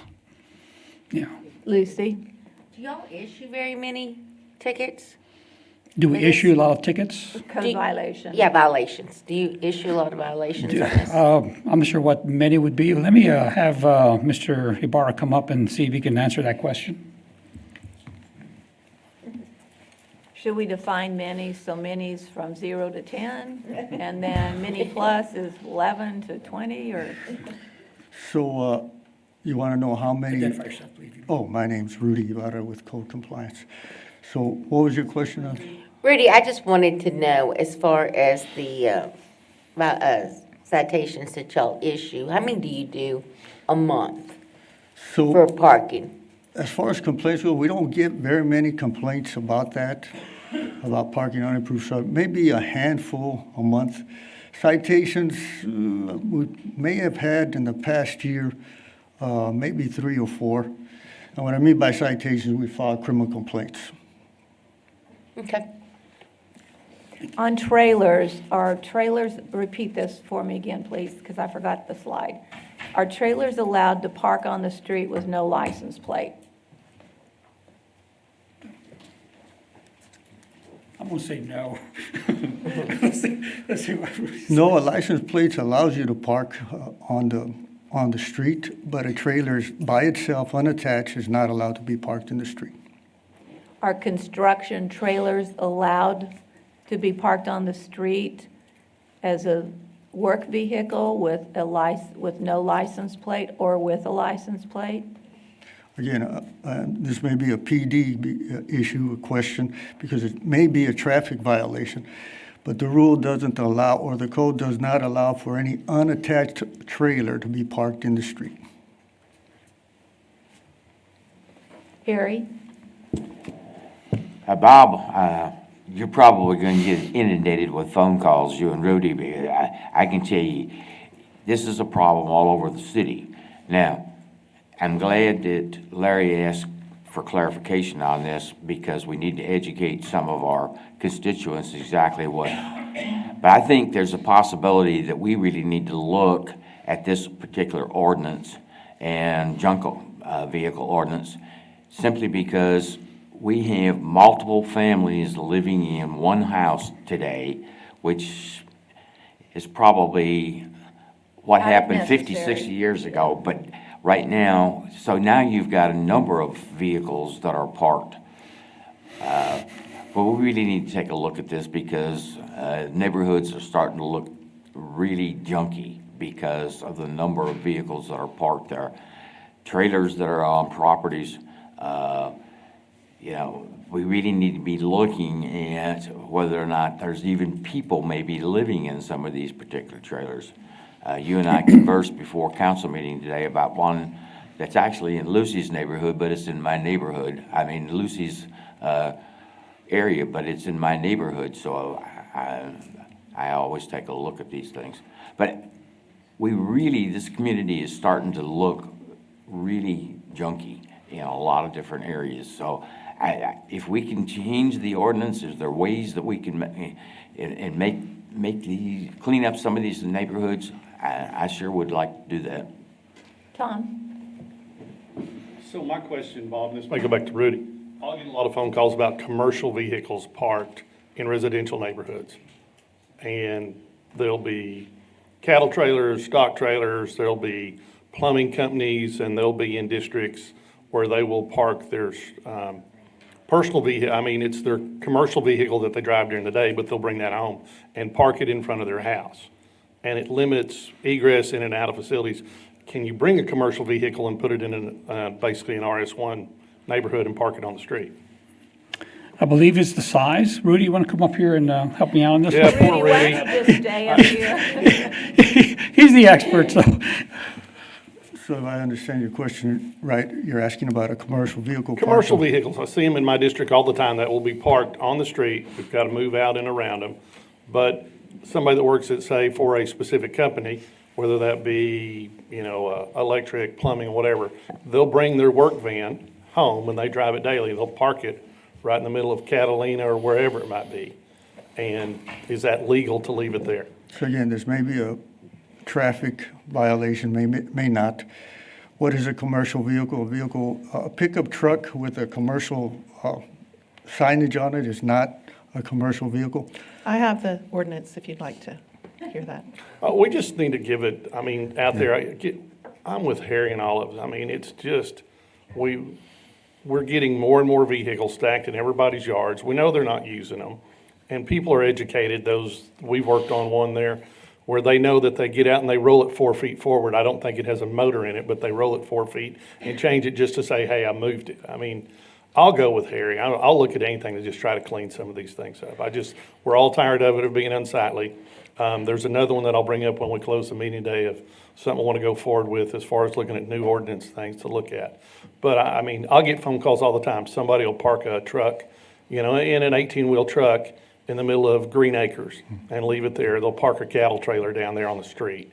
And we know those aren't legal, and the person that purchased it said, well, it's my property. Well, whatever, but I'll go with Harry and a bunch of us. We need to clean it up.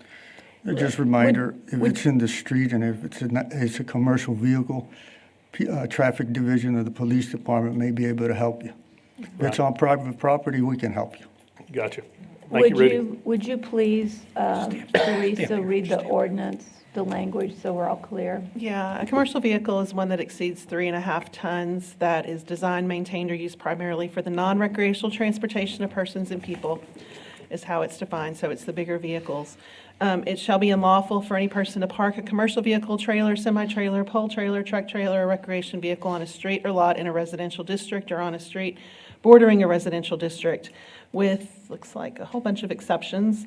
If it's used for transporting furniture and household goods while in the process of unloading or unloading, while in the process of loading or unloading other kinds of commercial goods, mobile homes, provided that their right to occupy the location appears affirmatively from other statutes, trailer and semi-trailers used for recreational or homeowner utility purposes and recreational vehicles can be parked inside parking, outside parking in a side yard, not adjacent to and parallel to a street, outside parking in a rear yard, as long as the unit meets setback requirements of an accessory building.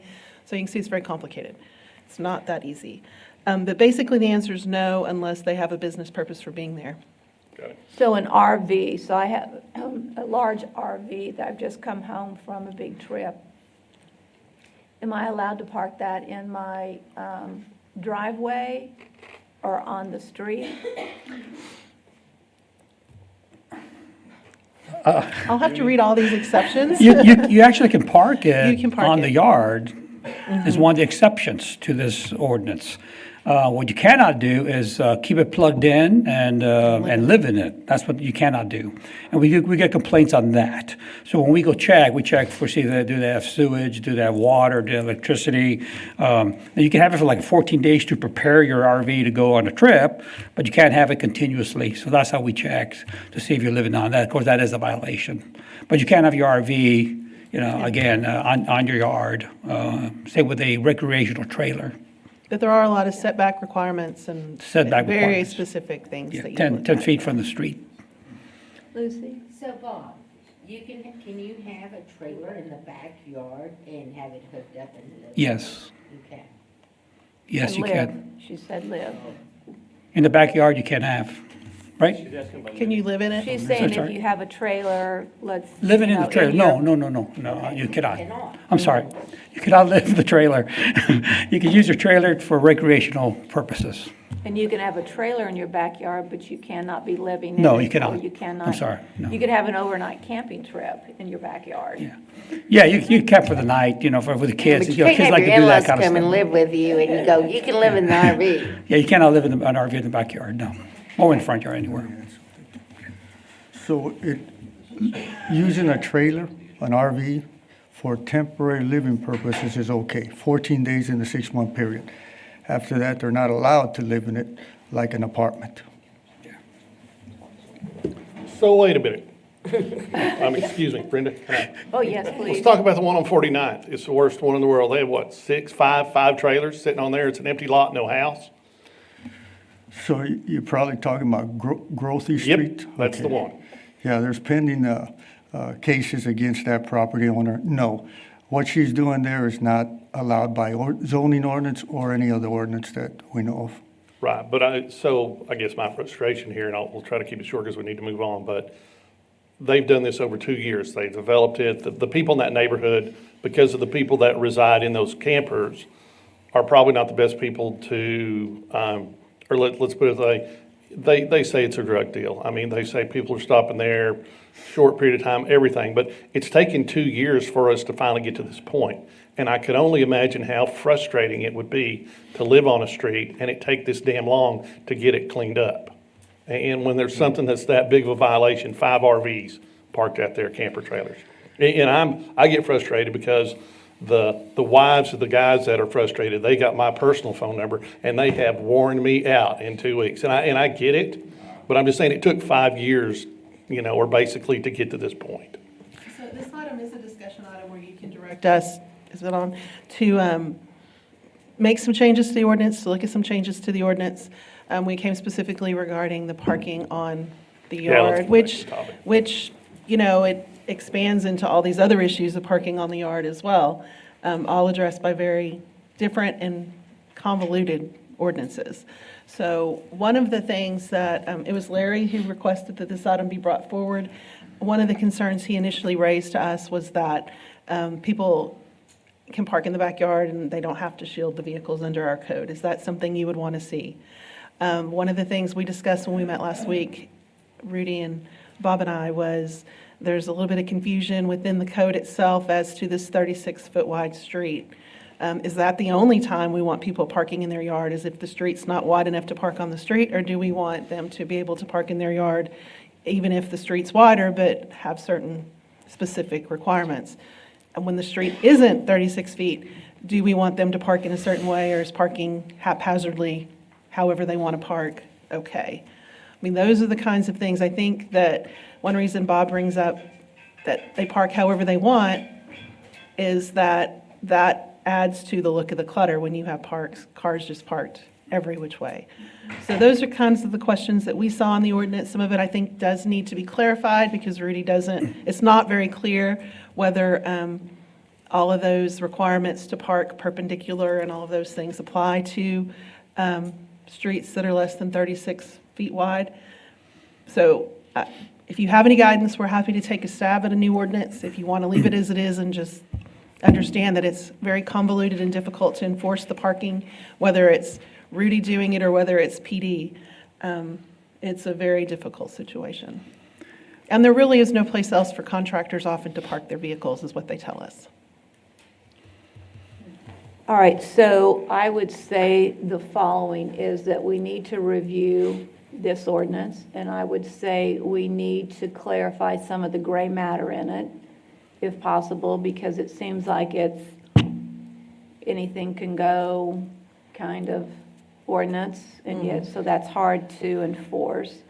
I would say that based off of the number of complaints that perhaps you all have had, that the issues that are top of mind in terms of gray matter and too much leeway, if you will, not black and white enough.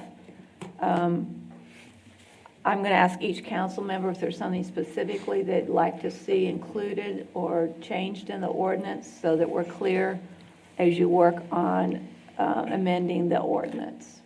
Larry? Yeah, I think it needs to be totally reworked, frankly. Sometimes even our laws step in and create conditions where we can't do what we'd like to do. That situation I had, 5 cars parked in the backyard, 2 of them blocking another vehicle that's parked under a shed. That's the one with the 2020 registration on it. It's impossible to see from the street what the other registrations are. My question is, do the enforcement people have the power to go across people's property to inspect those vehicles to see if they're currently registered? I don't think so. We can get an administrative warrant to access property for that purpose. Yeah, there is a process for that. But again, if it's the vehicle's on your property, it does not have to be registered. You just can't be, it has to be registered when you go on the street. Then you've got a problem. But you can have a car, and you have a personal car that doesn't look like a junk vehicle, and it's intact, and it just in your driveway, you can keep it there. Now, you can't use it for storage. You can't use it for some other things, but yeah, how could we go around, ensuring that everyone moves their car? We just can't do that. That's kind of overreaching, I think. So we have to just kind of trust that it becomes as it starts moving towards a junk vehicle, then we can take action. But otherwise, if it's intact and it looks good, it's sitting in the driveway, old, it hasn't moved because they don't want to register it. They could have reasons for it.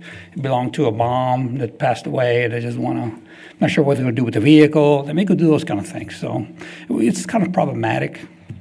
But we could clean that up. I recommend that maybe let us go take a look at some ordinances across the state, see what looks good. So some of your concerns, we'll work that out, and then we'll come back to council with a proposal and see if you guys want to maybe make some changes. Okay, that would be my recommendation. Should the focus be on cleaning up neighborhoods and It would be give clean, more of an yes. aesthetic look rather than what we're seeing at this point? So it's not so much what's in the backyard as far as registration, it's what it looks like. What it looks in the like. front when people come through. I mean, Harry, would that be safe to say that's a big concern, is the appearance of I the like front? the opaque fence portion of it, because the one that I'm talking about is right there on the corner. Okay. So anybody who drives down that street is gonna see this car lot.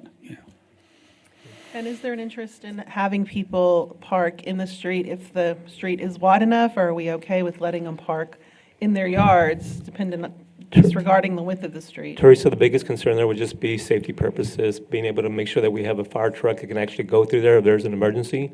So we'd have to take a look at that from the aspect of, is it safe enough to actually park there? So I think we'd have to take a look at the 36-foot width again and see if in fact, if you have vehicles parked on either side, can a fire truck go through there? So we're gonna have to reevaluate, but again, looking at it from the perspective of aesthetics and how the neighborhood looks, I think that's probably gonna be the primary concern. Okay. Any other thing? I just wanted to make a statement. Talking about the street, the width of the street, I know that on Avenue X, where my aunt used to live, the street is so narrow that if a car's parked on one side, when you're trying to get out of your driveway, you have a really hard time because that car's parked there, and there was nothing they could do because they would say, no, they're allowed to park there. So that's one of the problems I think they have in those residents where they do have real narrow streets. So the ordinance could read something about unless it impedes someone else's ability to come in and out of their driveway, then no one should not be able to get in and out of their driveway because of the number of cars or vehicles perhaps parked.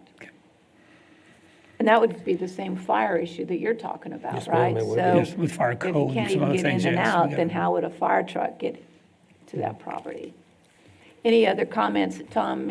Just, Bob, as you investigate best practices around the state and other ordinances around the state, other cities, I would also encourage you to check on the enforceability aspect of that particular ordinance. May require a couple of phone calls with someone in that municipality, but to see, how let's just say, how enforceable are the provisions which they have in theirs, so that we operate by a complaint basis. We know we don't have enough code compliance officers around, so let's check on the enforceability of whatever you come up with as far as best practice. Absolutely. Enforceability is key.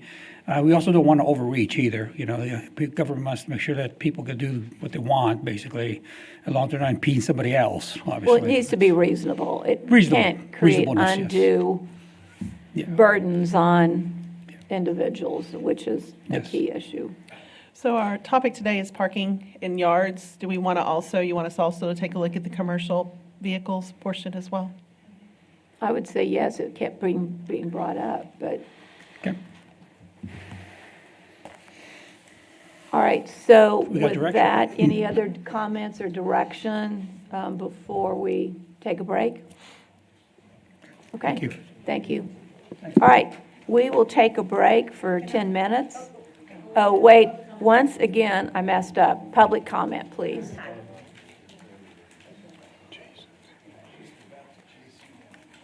I think the aesthetics of our city are definitely an issue. This issue you bring up about cars, and this happens to be particularly about cars because that's your addressing, on private property, I have some issues about because what people do on their private property with their personal things are somewhat limited in what y'all can address. My brother happens to be a car collector, and he has old cars on his place, and he does this all the time, and so he's always restoring and rebuilding and all this stuff, tries to do it nice and neat. There are people that do many things on their property that you may not see visually, you may not like them, but they do them, and they're not against the law, and it's not against the law for people to do this. And so I have questions about imposing your more further regulations on people on their private property for your aesthetics, especially when you look around our city and look at our commercial facilities and our commercial buildings and all these things, which definitely need some aesthetic improvement and some code compliance relating to things with fire issues and such.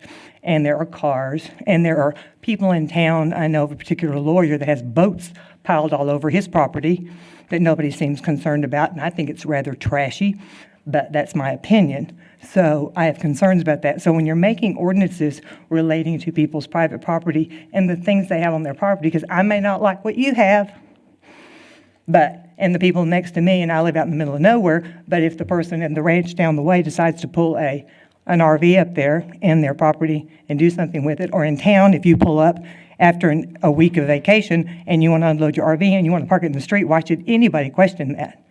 And these are things I have concerns about when we're addressing these particular things, because there are many other issues of people doing things. And again, it's on their private property. So I have a question on that. Well, and I think Before what you we're go trying to... making more yeah. ordinances that most people don't even understand because they're so colluded and don't even have a clue there's an ordinance that you want to try to tell them how to park on their private property. I think what we're trying to do today is open up the conversation for all of the complaints that we get from phone calls and emails and don't have Yes. the answer for it. Right. So we're trying to clarify I appreciate the that. mud in the middle for ourselves, but as well for our citizens, Right. because it is. Because it's not only aesthetics, it becomes a fire issue and things like that. And like I say, you look at our commercial facilities in areas like Stadium Park Plaza and areas like that where we have garbage, what I would consider very unesthetically piled up, but also a fire issue that need to be looked at. So maybe it's an overall aesthetic and cleanliness aspect that we need to look at, not just cars and people's private property and what they do on that. Thank you. Mayor, I do want to mention that. It really truly is not just about aesthetics, it also goes to value of property as well. Correct. So whenever you have a trashed out property next to yours and you maintain yours, the value of your property could be affected as well. So, okay, just wanted to stress that. Thank you. Are we ready? Oh, no, Evelyn, come on up.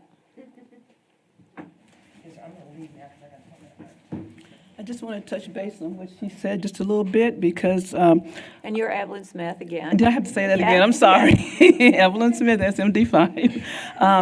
Not only do we have clutter with the cars and so forth, but on people's property, and I think she mentioned that, and some of it looks like a fire hazard. So I didn't know if anything was being done about that or if there was a code violation with people with just unnecessarily junk in their yards. And like you said, it does affect the property next door, the value of the property next door also. So is that included in? Yes, ma'am. What you guys are already talking about as far as the junk cars and so forth? That is included and looked at? Yes. Okay, thank Yes. you.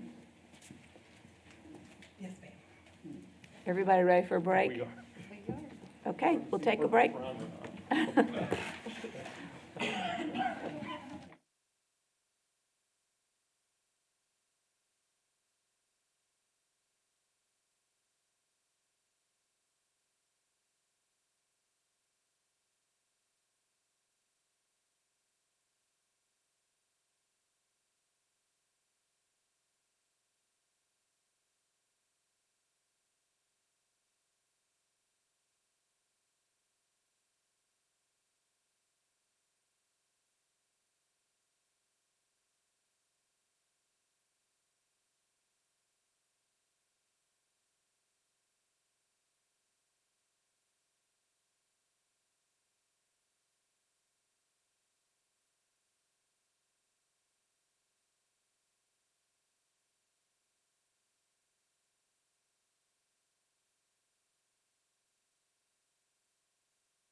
It is 10:37 a.m., and we will reconvene and continue on with our regular agenda items today. We are ready to open discussion on item D, discussion and review of Chapter 1, Article 1.09, Division 3, Uniform Tax Abatement Policy of the Code of Ordinances. And Michael Dane, you are on for this conversation. Morning, Mayor and Council. Michael Dane, Interim Economic Development Director today. Here to talk about the current tax abatement policy in general. What brought us here today? We had a tax abatement policy for years. It expired, and we renewed under the old terms that policy. We're excited When did it expire? Pardon me? When did the old policy expire and the new one pass? I don't remember it. I think it expired a couple years ago. About 2018, I believe. 2018. And we had a project come forward that was interested in that possibility, and so we reintroduced and council passed the tax abatement policy with the terms largely as they were in the previous policy. And as soon as we were done, we had another prospect come forward that was non-conforming. In other words, not eligible under the terms of the ordinance that we recently passed. I think that's important for for one main reason. Regardless of what these rules are, staff and council and the COSA-DC board have a very pro-development attitude, and we're trying not to say no for any reason. We're trying to develop solutions. So whether we amend our current policy or not, if we have conforming or non-conforming, eligible or non-eligible projects, we will be talking to you about your preference for that. So why even have a plan? Well, so that we I can... mean, if it's that big and that broad and we're going to do whatever, come forward no matter what it is, should there even be a policy, or should all projects be brought forth for discussion? That's a great question, Mayor. Under the current policy, they have to be brought forward anyway. You have not delegated to staff any autonomy with regard to approval of tax abatements. They all have to come to you. By approving a set of terms, we broadcast to prospects what we are ready to entertain. But the reality is we try to go that extra mile, and if a prospect has a valid project, we'll talk to you about it. And so one of the answers to that question is trying to write that policy as broadly as possible to allow council to retain that discretion. Council will retain that discretion, at least the authority moving forward, but the discretion about what council's values are for what type of projects would receive how strong an abatement will change as we move forward. You know, we're struggling. We've had this conversation last budget cycle. The impact of state statute on our ability to generate property tax revenue, generate and collect property tax revenue, is evolving. And as we as an organization learn to deal with, adapt to those situations, our values for granting tax abatements may evolve also. So the key is for council to retain the authority and the discretion, and if there are certain areas you certainly don't want to consider tax abatements, we should write those out. What would be the recommendation if there were some that would be written out and not at all eligible? Are there those things? Are we prepared to discuss those things that currently are in the policy that says if you ask for this, the answer is no, but you can't appeal it? But what are they? We don't have anything that we've thought of that we would say no to. It's very much a values-oriented decision. What is the organization's priority at this time versus what sort of revenues would we be delaying? And so we don't have anybody that we would write out, which suggests a broader approach, again, a broader approach. A similar answer to the previous question you asked, a broader approach allows the discretion to reside with council and gives more opportunity for projects to be eligible in a shorter time frame. You know, if we don't do anything, and we've got a project which is a priority for council, we'll bring it back and we'll amend the ordinance to conform to what council's desire is. And so that'll take more time, but the broad approach, broad eligibility, is consistent with a philosophy that started 10 or more years ago, try to move at the speed of business. And so I know that from the Coast of DC perspective, they try to move things along quickly. I know council from a Coast of DC perspective would also try to move quickly. And, you know, if we had a project today we do have a project today that isn't eligible, but if council wants it to be approved, we'll line those ducks up so we can knock those down one at a time and make that happen. If we have to amend the ordinance, it'll take more time. But if it's currently eligible, we'll just jump through the process to create the zone, authorize the project, execute the contracts.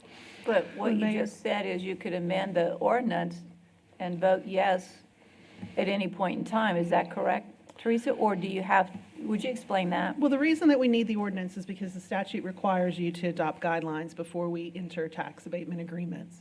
So we need some guidelines to start as a starting point. And again, as Mike said, that is just council approval. So if a project came forward that doesn't meet those guidelines and you're still interested in doing it, we would bring those guidelines back to you for amendment, and then you can amend them. That way it's a fair playing field for everybody, and everybody goes into the game understanding what the rules are. But it is a requirement to have guidelines that are adopted. Okay. I think the important part of that is that we don't see that as the end of the conversation. If something doesn't comply, if council says we're open to consideration, then that's not the end of the conversation. We want to try to make that option available through a budget amendment process, or I'm sorry, a ordinance amendment process. So, all that to say, we don't have to have a hard decision today. I think what we're looking for is some broad guidance on what to bring back to you, and we'll go from there. Well, I think before we can do that, we have to understand what it says no to. Yes, Larry? Same thing I was thinking. Can we have an example of what would fit into this gray area where we need to seriously take a look at it? That's a great question. The slides we've prepared show what we would say yes to. We're not interested in the yes, we're interested in the no's. That's a Yeah, great or point. possible no's, because that's really what you're asking. I mean, I think that's what you're asking, is we obviously say yes to the things on the screen in front of us, Right. but what's left behind? Bob, do you have any idea for a succinct way to get to that? Or will 'Cause we need to work that up separately? When I read through all of those things on this slide, and I'm doing it somewhat fast, I'm not sure what the no is. Well, for example, we have an application right now for a utility-related company. Its NAICS code falls under utilities. That does not qualify under our current ordinance as it's written. So the idea was to, first of all, try to align our requirements more closely with what the state allows under the Economic Development Act, but then also to give council as much latitude as possible. The reason we need this to begin with is the state says in order to have a tax abatement policy, you have to have certain guidelines.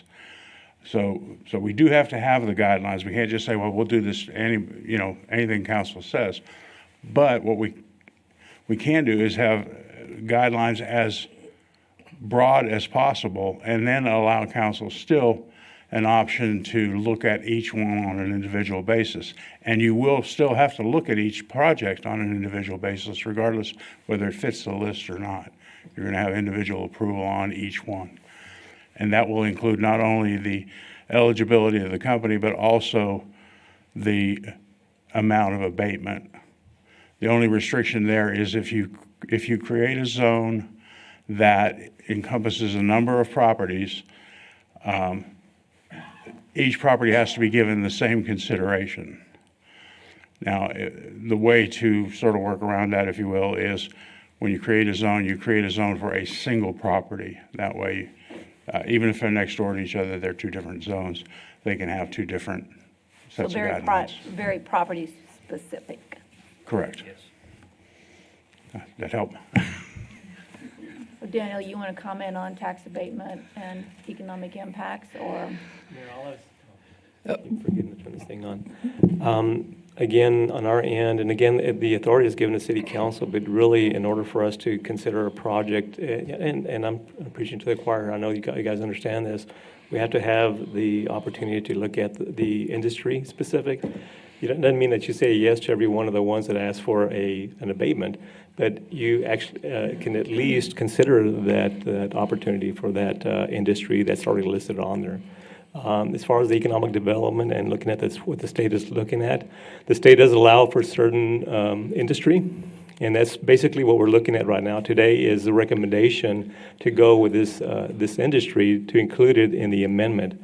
It is staff's recommendation that we move forward with that, but again, including it in the amendment doesn't mean that in the future you have to approve a certain project just because it falls within that industry. That's absolutely correct. Council retains full discretion, and that's the key. With a broad-based authorization you grant yourself, then you retain the discretion to say, we just don't see the value in that at that level, and you can trim a project back. One of the difficulties is in this table, certain number of jobs, certain capital investment. There's less flexibility here than could be if we eliminated this. You would have greater flexibility. If you had a very capital-intensive project but didn't create a lot of jobs, you would retain the discretion for what you thought the value was there.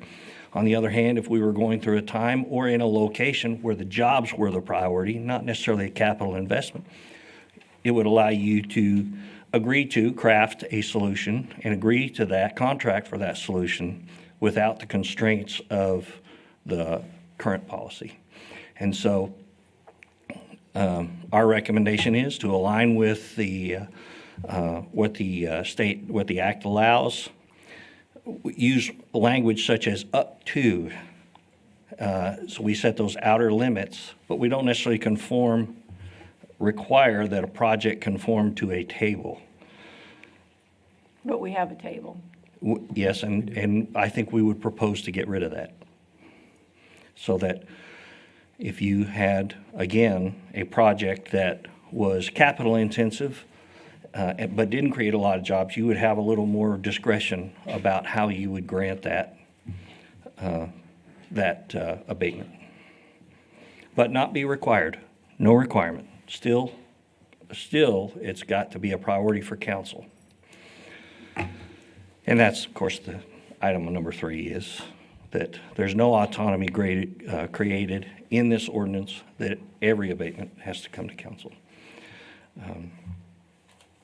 And so if I were to characterize what direction we might ask for, you might say, leave it as is and bring back the non-conforming ones. We won't, we'll just talk about them. If they're not eligible, we'll talk about it.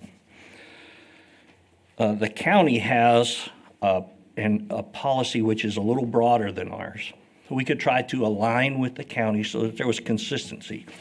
So when our economic developers were talking to prospects, we could have roughly or exactly the same kinds of opportunities that they provide at the county.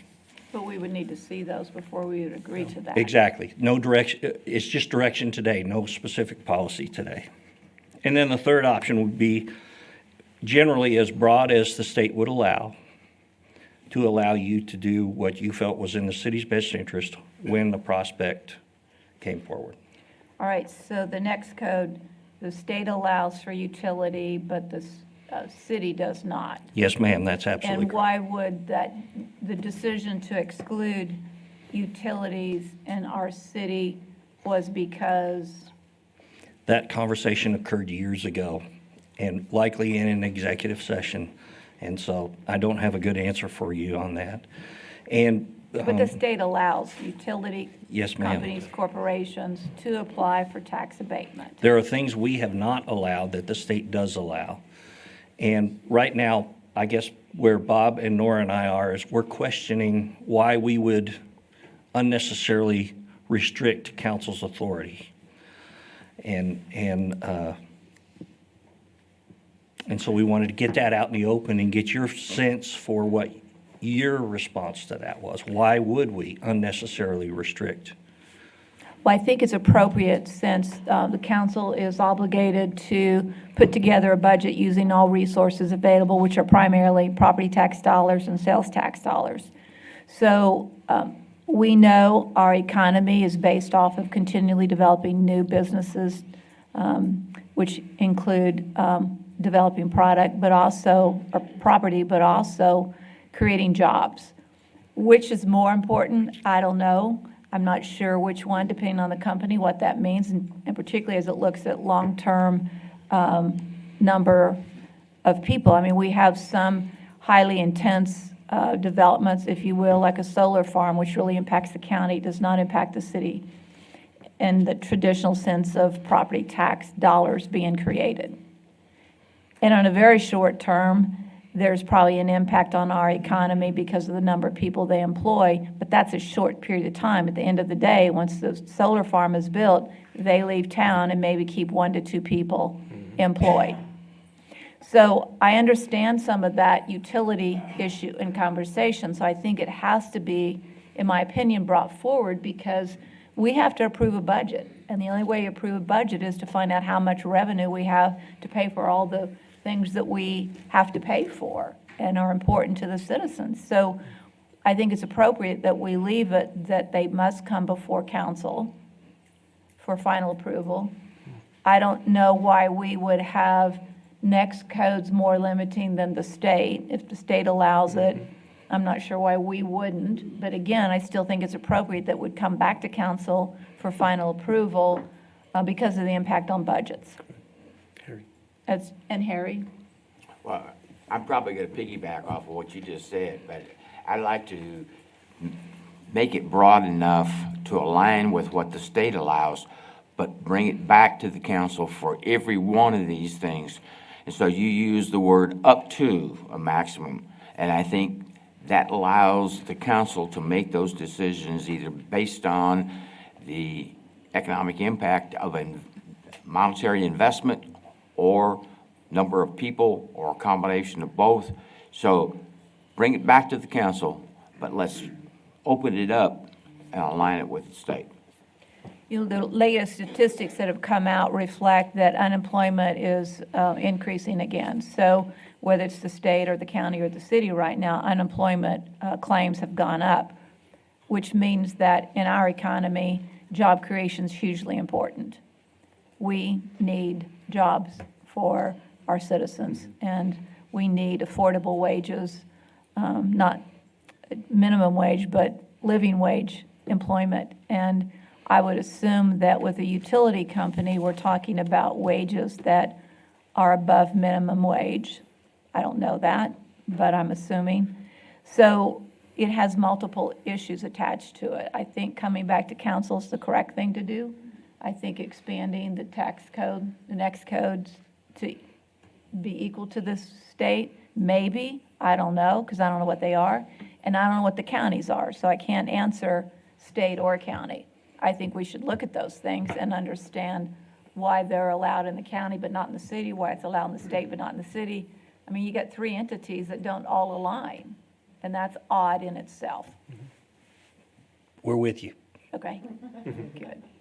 All right, so that's the discussion. All right, then we will bring back an ordinance proposal consistent with a broad broad approach where council retains the discretion to execute or not execute contracts for tax abatements. Yes, and I think to keep in mind, because as I just said before, the county benefits aggressively by wind and solar farms.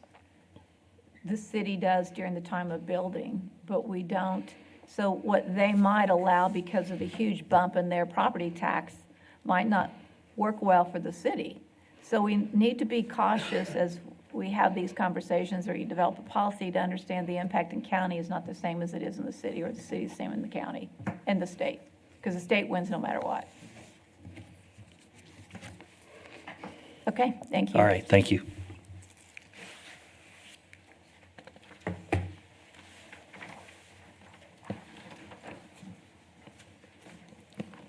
We will move into item E, which is discussion and review on animal services and challenges faced by San Angelo and other cities throughout the state and the country. And today we have Morgan Chagwooden here to make a presentation to us. Good morning. Good morning. I have some items for you today to just touch base on what we're seeing on the national landscape and how that's really filtering down to the local level. Of course, there's been some media lately that's reporting some animal services challenges, some crises that we're facing, and it's largely centered around dogs.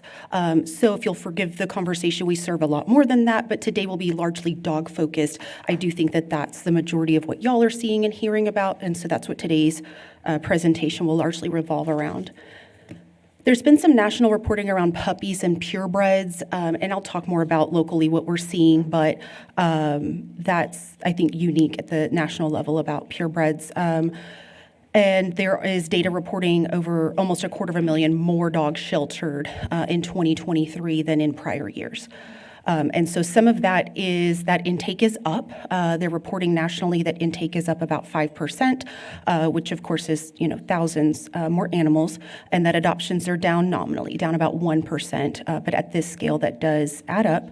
And that there are groups that have sought life-saving measures and been, even private shelters that have been at some, metric, a really high live release rate organization that are now today in late 2023 and going into 2024 making space-based euthanasia decisions for the first time in years, meaning that they are euthanizing entirely because they're full, not because of medical, not because of temperament or behavior, simply because they're full.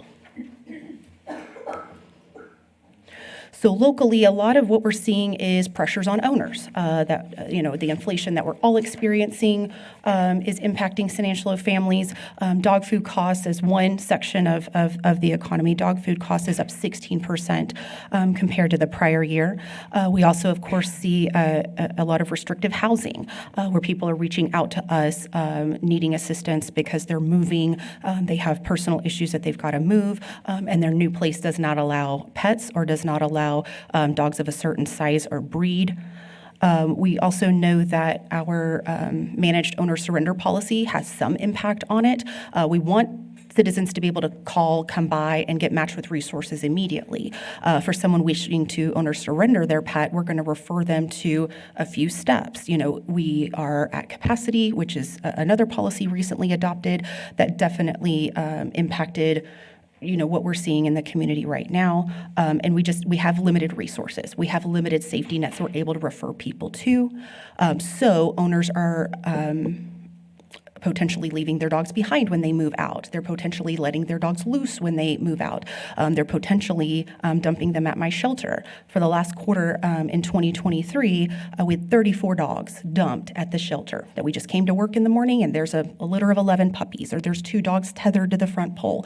And so those are presumably people who reached out for resources, and what we could offer did not satisfy their emergency need, and that was what they chose to do. Do we have security cameras around the animal shelter? We do, and it is insufficient for law enforcement purposes as far as trespassing or criminal abandonment. I certainly can't tell. I can tell probably a make and model of a vehicle, but not a license plate.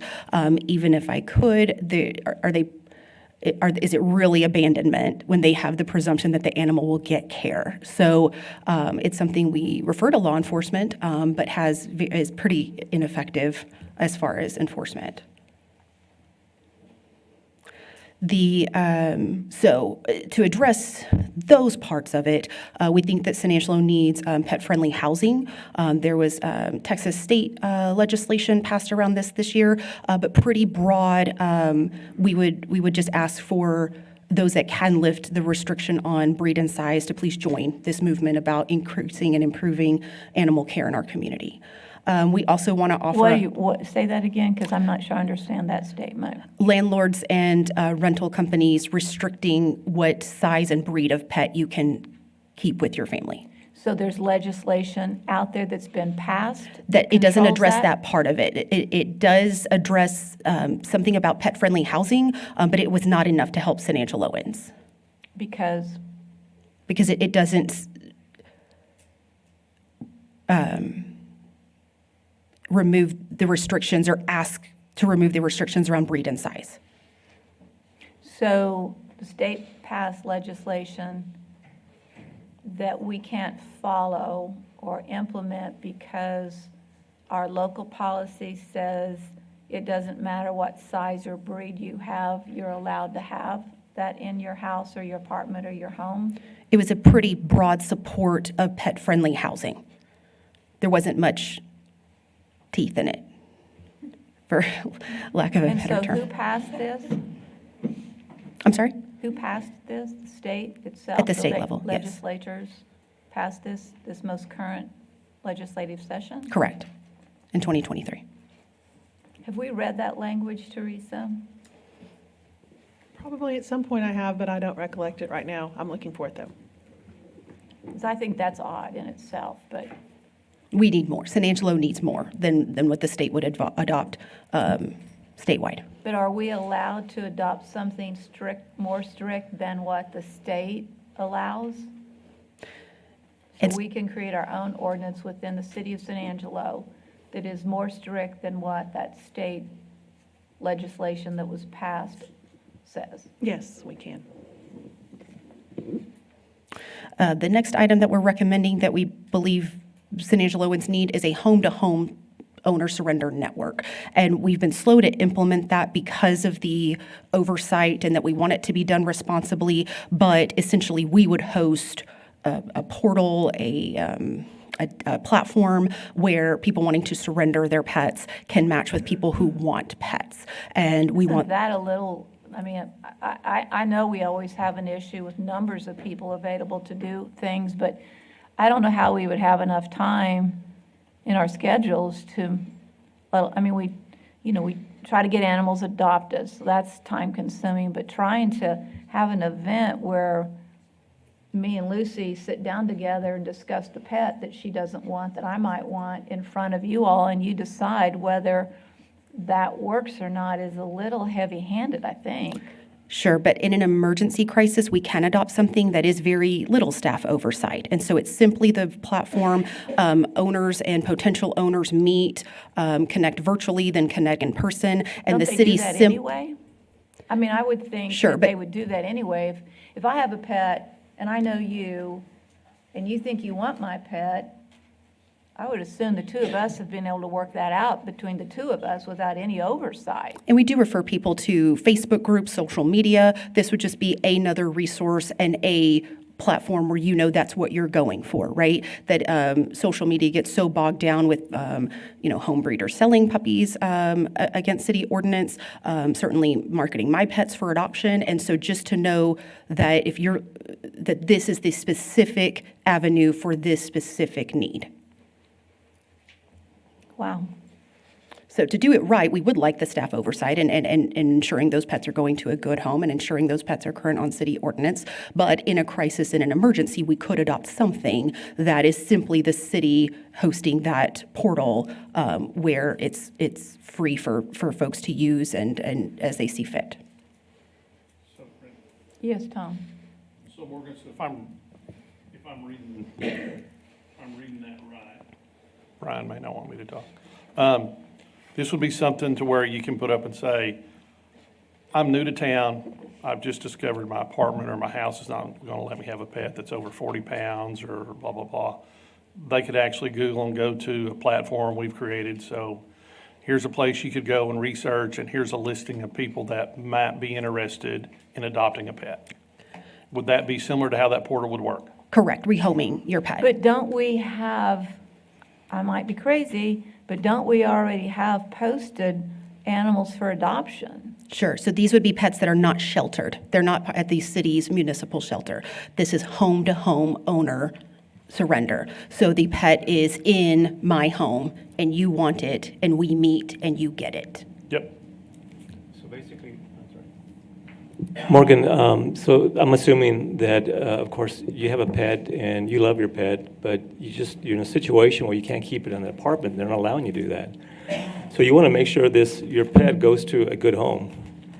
So is that part of the process, is to have that ability to know who's going to be adopting the pet and Sure, be involved? So I yes. think that kind of eases that individual releasing or letting that pet go at that point. Yes, and of course, for our specific portal, we'll adopt what we set the standards to be, and then owners and potential owners can dialogue of what they're comfortable with. So we would say the pet must be spay-neutered, must be microchipped, must be rabies vaccinated, must be going to a home with these things, or must have landlord permission, must have all adults in the home permission.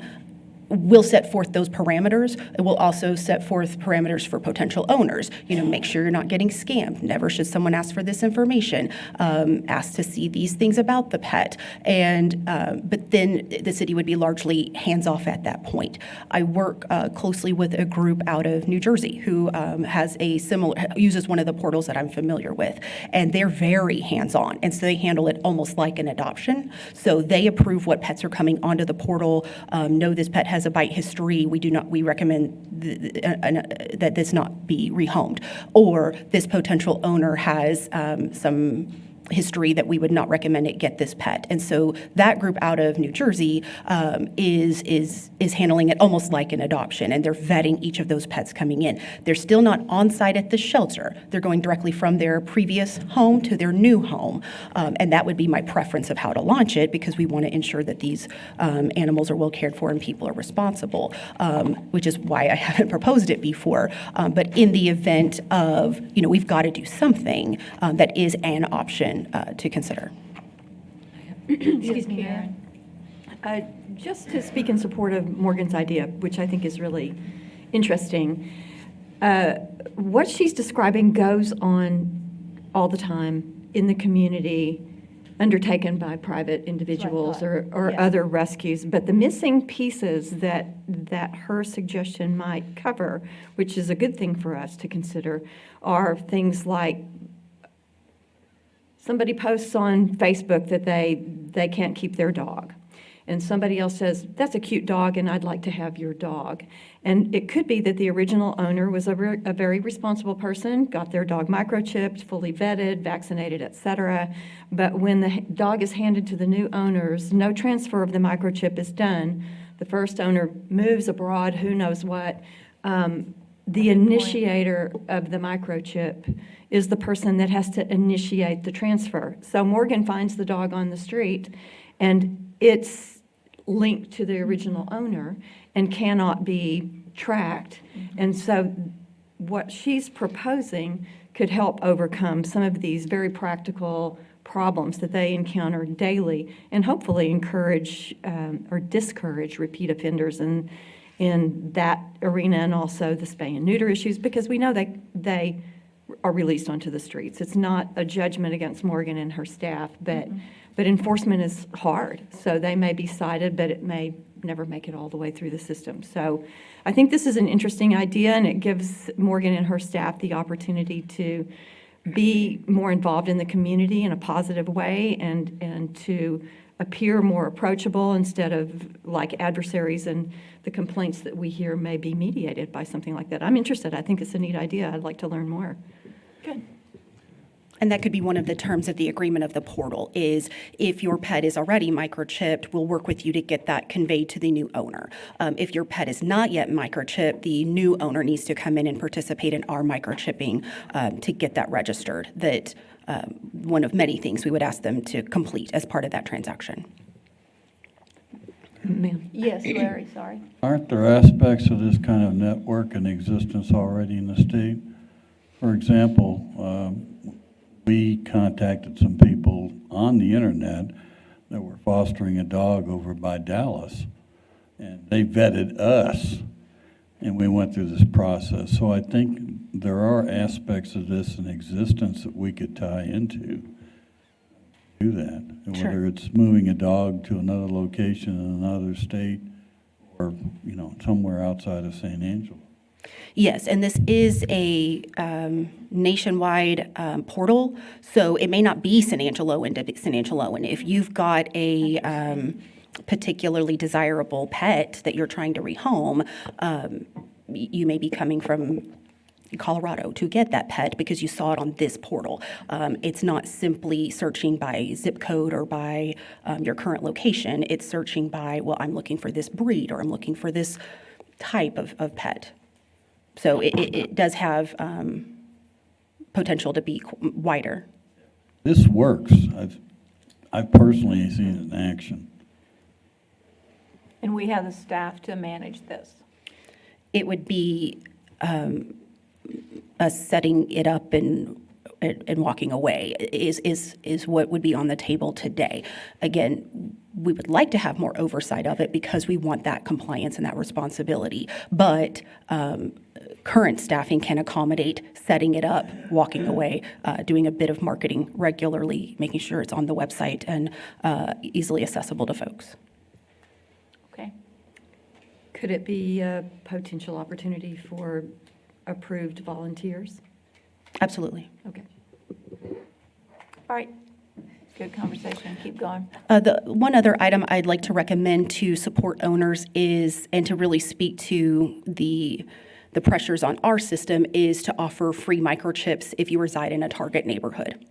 That the target neighborhoods as defined by HUD, that the rest of our department supports in neighborhood and family services, are also the areas where we see the most calls for service, the highest intake, the fewer owner redemptions. I mean, if you lose a really desirable pet, I have a very cute little purebred dog come in, but you live in a target neighborhood, the likelihood of you coming to the shelter for your pet is very low.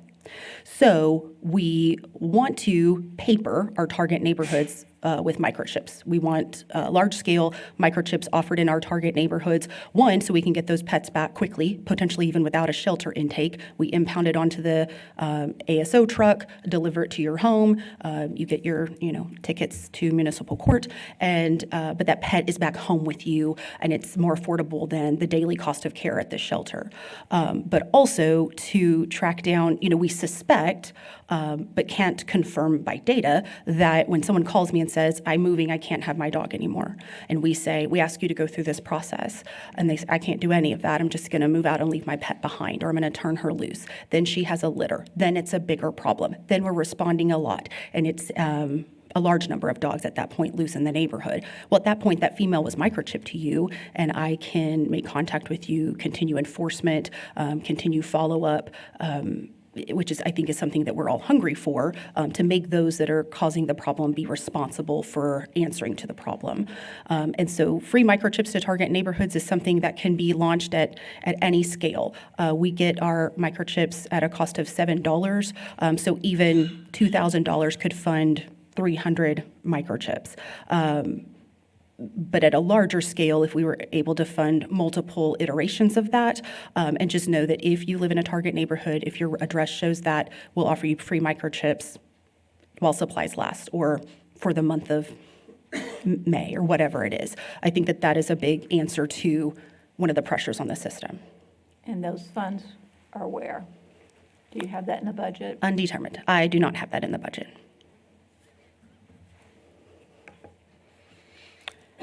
And, we work with other organizations, other government shelters. We ask, what are you doing that's working well? What experience do you have with this issue that we're seeing in San Angelo? And we come back again and again to the data tells the story. And I think that the media that was shared recently relied on a lot of data, so I thought it was important to report back to you on the data here locally, that in fiscal year 22, our intake, nationally, they're reporting intake up about 5%. We're not seeing that locally. That in fiscal year 22, our intake was about 4,000 animals, 2,200 were dogs. So dog intake was down about 38%. For fiscal year 23, when we took in 2,900 total animals, almost 1,500 were dogs.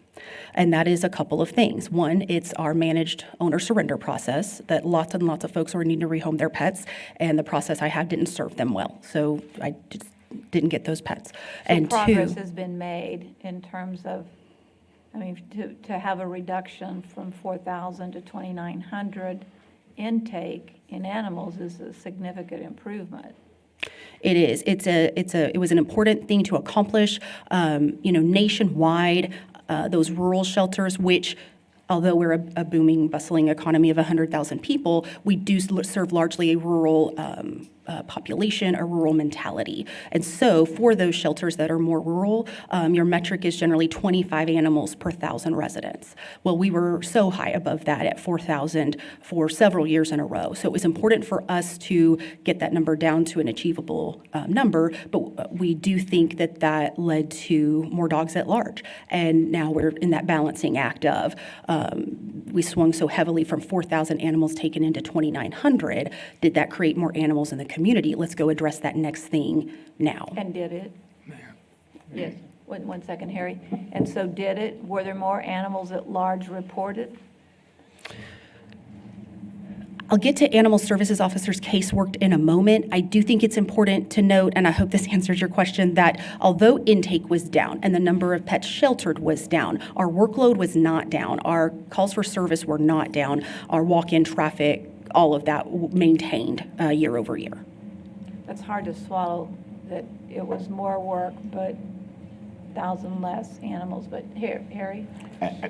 I just hope those 1,000 aren't the ones I see running on the streets. Exactly. I mean, because there are more dogs today on the streets than there's ever been. And I don't know whether people are just not responsible or whether they're turning them loose or whatever the case may be. But, the opportunities for animal control officers are greater today than they've been, at least in the last 40 years since I've lived in this one particular house. Well, nationwide, that is true as well. So when the nation's that way, the state's that way, the city's that way. So there's been a big animal intake issue, or animal situation in, I think, every city. I don't know of any city who's conquered the problem. Continue. So one other metric we always look at is the number of pets released alive. The biggest component of that is those that are adopted and rescue transferred. So for fiscal year 22, our rescue partner, Concho Valley Paws, moved 2,200 animals, or about 53% of our total outcomes. Last year, they moved 1,500 animals, about 50% of local outcome, or of total outcomes. So we are looking for more community support around adoptions. I think it is important to note for fiscal year 23, our euthanasia decreased to just 9% of our total outcomes. What was euthanasia before? Down from 641 animals died or euthanized in fiscal year 22 to 275. So a massive decrease in the number of pets euthanized, and that's largely to speak to our intake being down and other resources we deployed. But the mood wasn't celebratory that we achieved 90% in fiscal year 23. We knew that there was a big demand on animal services, field operations that was not being addressed. And so it's hard to be, I want to be proud of our team and what they did, but we also know that that's part of the story. It's one step towards addressing what's going on in field services. So I mentioned that our workload, our calls for service, our traffic was not down. So we worked over 6,100 cases in fiscal year '23. So that is any response from an animal services officer, whether that's to check conditions for a pet out in this weather with no shelter, whether that's a call for dog at large, a call for a cat in a trap, a call for possums, raccoons in a trap. It's just How about any. skunks? Yes, all of that. That's the one I hear about all the time, the skunks. Although our intake was down, our cases were not down, largely unchanged from the prior year. Now, one item that's really concerning to me and what we look at is our animal-to-person bites. We're up 56% from about 150 to 264 such cases last year. And so that's something we've got to get on top of and have got to tackle. That we've mentioned in the past that we need 2 additional animal services officers. I do not think in fiscal year '24 my team can work much more than 6,000 cases simply because of the number of staff that we have. We have 4 animal services officers.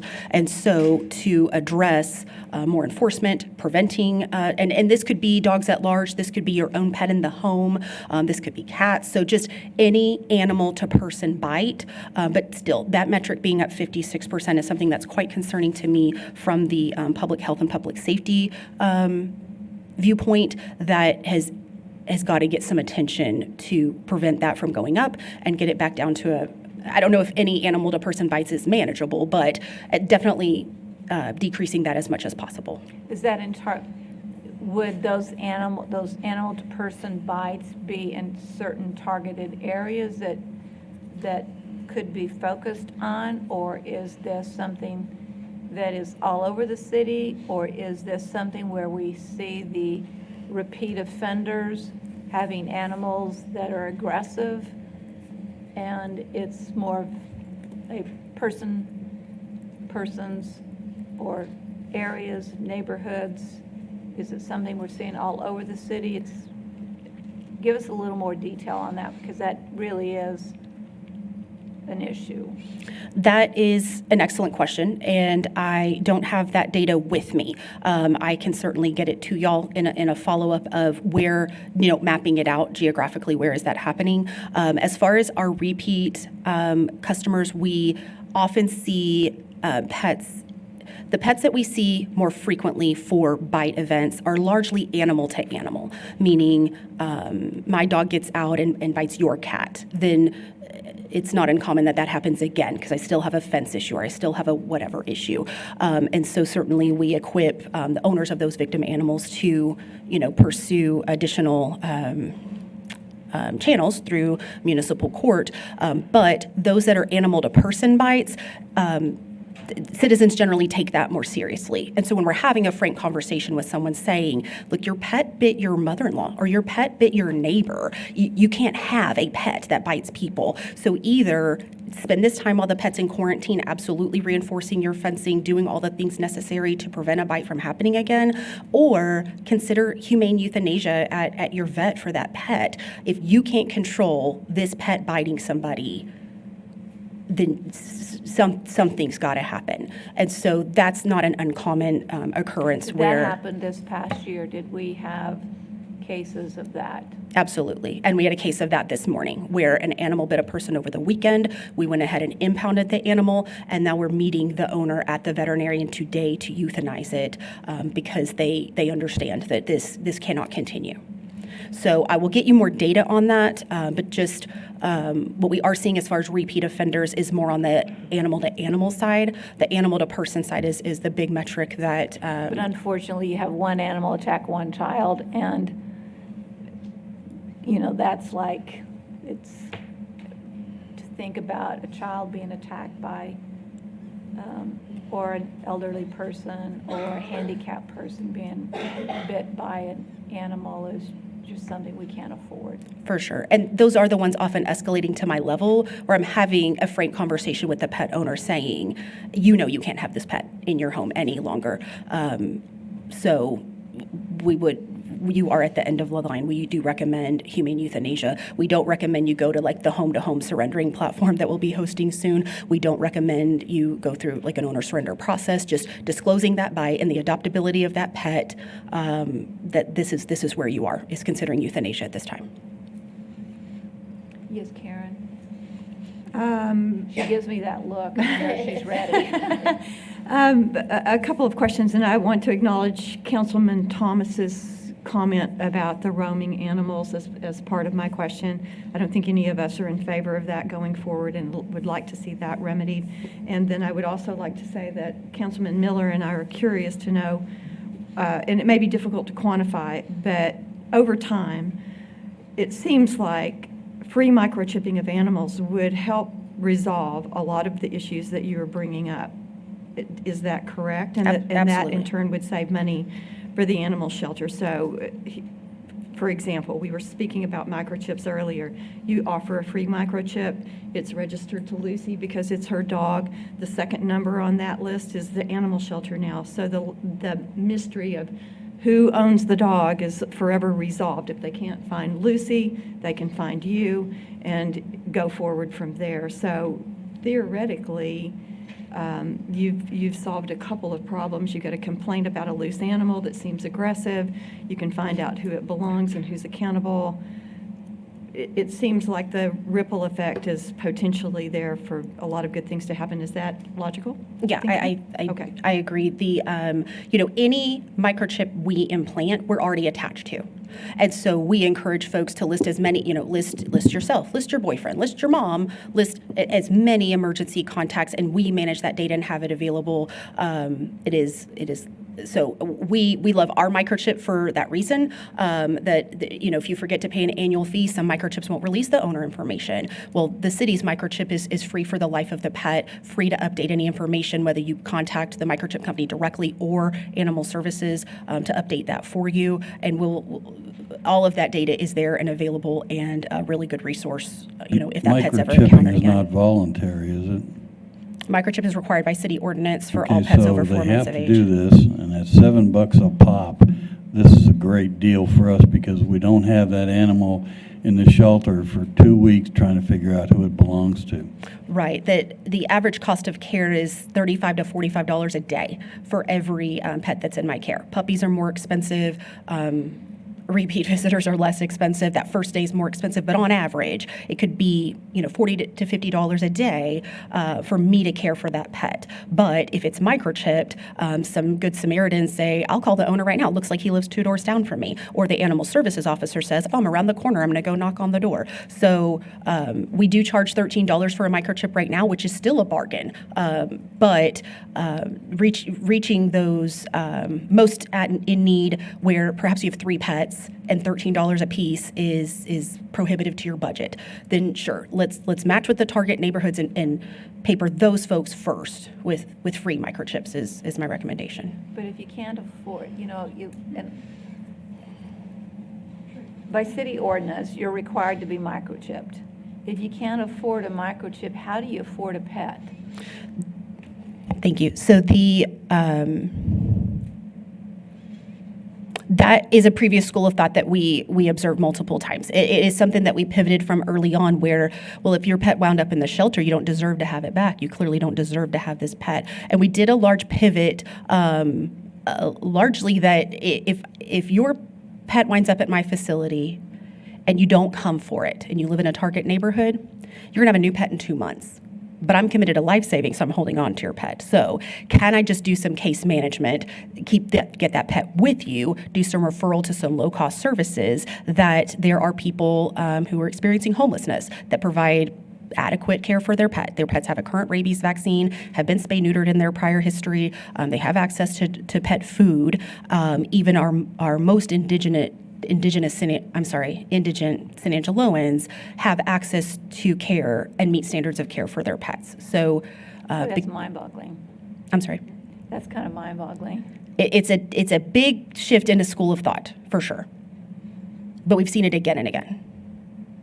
Healthy We appreciate pets. the information because you're providing information I think most of us are not totally aware of statistically, for sure. anyway, continue. So just to wrap up, all of the staff recommendations, one, anything around pet-friendly housing, whatever we can do on that. Two, increasing adoptions, local adoptions, out-of-town adoptions, however that happens. Launching this home-to-home owner surrender platform where pets are not having a shelter intake but still have a resource to move their pet. And then funding for field services, the 2 animal services officers, and then the outreach with microchips in target neighborhoods. I also would recommend we have, of course, our big facility improvement project going on. And we originally had a plan to break ground in November 2023. We had some complex engineering issues, and so we're working through that. We also are working on the make ready of the temporary facility, which is going to have some expense, and then housing 2 facilities. When we first came to y'all for this project, we didn't know if we were completely moving out of our shelter, but it is going to be a situation where we're essentially running 2 facilities for that time frame. So having some additional part-time help at the second facility, having the make ready for that facility to be able to serve our pets, and looking at breaking ground in May, summer 2024 at this point for that project, and completing in November of 2024. One of the issues that I hear regularly is that we allow too many animals to be picked up that are not neutered or spayed. What's the ruling, what's the ordinance on that issue? Well, there's a few things that govern the spay-neuter requirement. That one, any adoption, so any pet leaving our facility via adoption, the new owner has to have that pet spay-neutered or sign an agreement that they're going to. And we, of course, do that. Our rescue partner, Concho Valley Paws, facilitates, schedules, and funds the spay-neuter of all those adopted pets. So they do that, you turn that over to PAWS to Correct. manage and oversee. State law says we have to do it. We assign Concho Valley Paws to do it, and they do it. For owners, city ordinance states that the owners are responsible to spay-neuter. So if my pet is for city residents, it's an occasional time that I do get a pet of somebody who doesn't reside here, in which case they have no requirement to spay-neuter their pet. So the state doesn't have legislation relative to that issue? Not for owned pets, no. Only for adoptions. So it is not the city's responsibility, nor do we have the resources to spay-neuter owned pets. There are also exemptions to the spay-neuter ordinance, and we wouldn't know those on intake of a pet. So that is why the enforcement and citations issued to the owners is how we pursue that. I can't keep a pet from somebody. If I have your pet and it's unaltered and you come in to redeem it, I can't hold that pet from you. I have no legal recourse to do so. Even though the city ordinance says it must be microchipped and it must be spayed and neutered. And it leaves microchipped. We implant that microchip at the time of redemption. But we can't administer the rabies vaccine, and we can't administer the spay-neuter. Those 3 things are required for any owned cat or dog. So when they come to reclaim and the animal is not microchipped at that point in time, we microchip it and charge them for the cost of that microchip. Correct. Before we give it back to the owner. Correct. And we cite them for failure to spay-neuter that pet and give a deadline to get that spay-neuter and rabies vaccine. You know, when you were talking about certain targeted neighborhoods, in those targeted neighborhoods, is it more about people whose animals get out, or is it neighborhoods that people have a tendency to surrender their animals in those neighborhoods? Because a surrendered animal running wild is different than if I own an animal and it's not microchipped in one of those targeted neighborhoods. Right. If your pet gets out, we have our first interaction with you, we cite you for dog at large. The odds of it getting out a second time are low. The odds of it getting out a third time are even lower. So the repeat offenders or the chronic issues or the items that escalate to y'all as packs of dogs at large, we believe that to be an owner simply let their pet loose or abandoned it in insufficient enclosure. We don't know that because the pets aren't microchipped. So that is simply a hypothesis. I want to be transparent in that. But anecdotally, as we're having conversations with people, that is the flow from first cry for help to ultimate enforcement and response that we believe is happening. The lady who came forward earlier today, who talked about things that she thought would improve, one was the chain link fence to back up a fence so they couldn't crawl underneath it. Is that a policy that we suggest to people who have frequent might have a frequent pet that constantly digs out from underneath and runs wild? Yeah, absolutely. And we have recommended we've recommended a fencing program that would be largely funded with donated dollars, but could continue seamless if donations are low, where animal services officers actually provide a fence inspection, have some fencing material to do like a patch job of, hey, you've got this one spot where your dogs are getting out all the time, or your dogs are climbers, your dogs are diggers, whatever the issue is of that dog getting loose, that we would equip some basic fencing material on the truck with the animal services officers to be offered at that time. Certainly our officers are working a tremendous number of cases and are strapped for time, so that's one item that's prevented launching that program, but also simply having the supplies for that. And I did connect with the lady earlier as she was on her lunch hour, and I said, here's my contact info, let's talk more.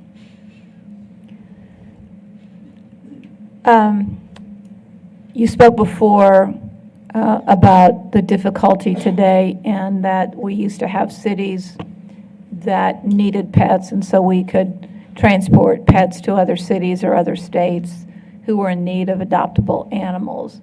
Talk about that in today's environment. Early on, 2017, probably well through 2020, doing those large-scale transports were our bread and butter. They were the only thing saving us. We sent fully 1,000 animals out of town every year on these rescue transfers. And Concho Valley Paws is excellent at that. These receiving agencies all have a different criteria of what they want to see. They want this additional vaccine, or they want videos of behavior and temperament, or they want this medical workup, or they want the pet spay-neutered. And Concho Valley Paws jumps through whatever hoops to satisfy those to send pets out on that. So that infrastructure was built up. We knew early on, looking at our numbers, that made us really vulnerable. That made us really vulnerable to, if there was a natural disaster in America, then those folks were going to get attention instead of little old San Angelo, where a crisis is every day. We also knew that as those receiving agencies stayed full, because that national media coverage that I talked about earlier, even private shelters are staying full, considering euthanasia, their length of stay is up. And so at this point, everybody's full. San Angelo was early at being really good at those large-scale transports, and now a lot of the rest of the state and south and at-risk animals have gotten good at it too, and we have filled up those receiving agencies. So that's not to say our rescue transfers and large-scale transport is zero. If there is there are outlets that we're still pursuing, but it's nowhere near at the level that we were seeing in prior years. Karen, I know you've been intimately involved in the animal shelter services area. What other questions do you have or comments that have not been brought up today that we need to have a conversation on? I, again, refer to Councilman Thomas's comment about the roaming animals. I think that while that might have been an interesting possibility, the notion of releasing animals to roam is not working for our community, and perhaps we need more education to understand how that came to pass and what we can do to turn it around. I also frequently get comments from other rescues or members of the public saying they want to help, they don't know how to help, they don't understand the process, and they're confused by the relationship between the city and Concho Valley Paws. So we need to be better educators so that relationship is understood, who does what is more clearly understood. Occasionally there will be comments about funding, who's funding this. A comment came in during our discussion about about people who don't own pets. Do they have to pay for this because they're citizens? And so you hear the broad array of questions and concerns. I think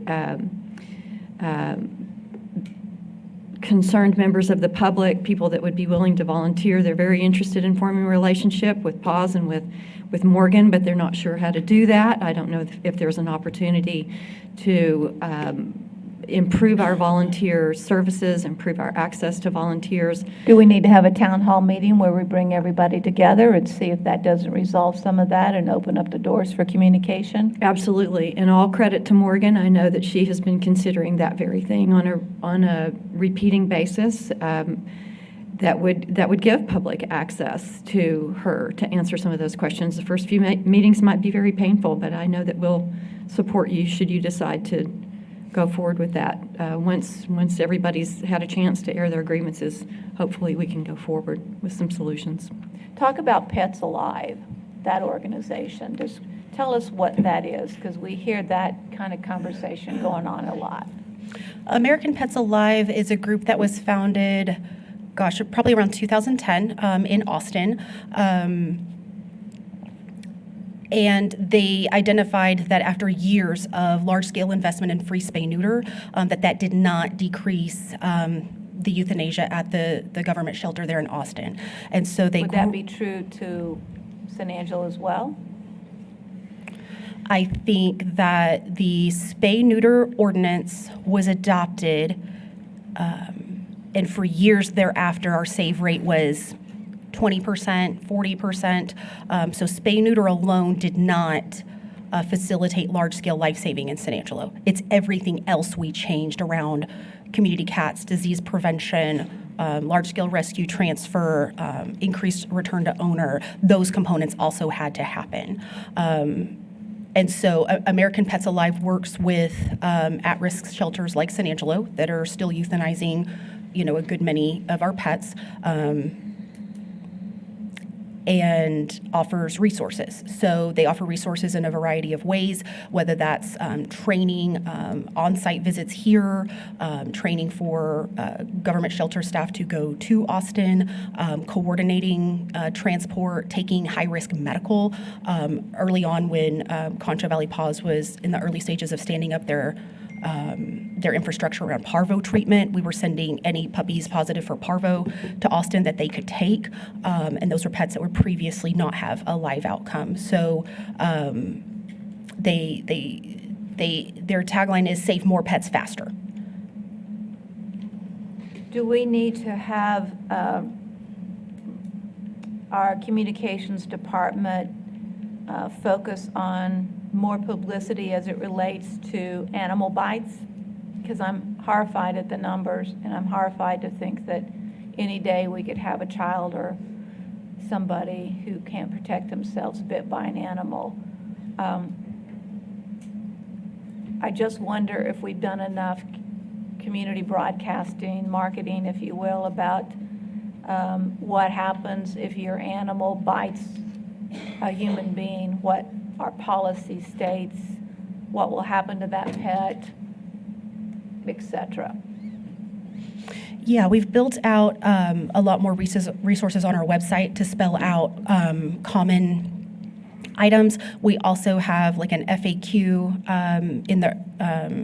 in need of review to publish, and we had planned to schedule a number of PSAs or quick videos of just our most frequent calls, what the owner of the pet that was bitten needs to know, what pet owners need to know of the aggressor suspect animal, on a variety of topics. And bites and calls for service is one of them. It's just the staff time and resources to create that content. That bite thing is an issue. We need to deal with it. And I think if we need to change how we do it, how we communicate it, whatever the issues are on bites, we need to aggressively go after that single issue. It's just too key. And I think that is more enforcement, that we could create content, we could create more communications, we could do more on that side of it. But I still only have 4 animal services officers serving 6,000 cases a year? How do we serve 7,000 cases a year? How do we do more proactive enforcement and less reactive enforcement? That's simply more bodies, which is easy to say and tougher to fund, and I recognize that. But until we do, I think anything else we do will be nominally, marginally impactful. I would, yes. No, I just wanted to ask a quick question. Yeah. Morgan, on these 4 officers that you have, are they all over town, or do they have certain districts that they patrol or that they are responsible for? neighborhoods. Yeah. They're each assigned a quadrant of the community. But if someone is working a bite case in your district and then another call comes in your district, I'm going to pull somebody from Larry's district to respond. Also for the after-hours call-outs for holidays, weekends, overnight, that one animal services officer is responding across the city. And so he may be near the shelter for livestock at large with 24 cows loose, and then a bite comes in, it's at the emergency department, and that person's got to cover both regardless of geographic location. What I would recommend, if council supports it, is that you've mentioned several issues that all require funding outside the context of the existing budget. I suggest you work with Tina, Daniel, Michael Dane, Bob Salas, and come up with some sort of targeted numbers, because we're talking several different issues. We don't know what those dollars are. We're going to have to find the money to pay for it if council agrees to fund it all or part of it, et cetera. So we need specific dollars attached to specific things, a presentation made on those things. Council can decide which ones they will fund or not fund, and then finance, Daniel, Michael, will need to come up with where those funds might exist to cover those requests. Is there any does a council member have any other ideas or suggestions, et cetera? Larry, I just wanted to ask about the feral cat program. please ask. We haven't talked about that. There were a number of large colonies of cats out there. I just wonder if y'all have noted any reduction due to the neutering of some of those animals.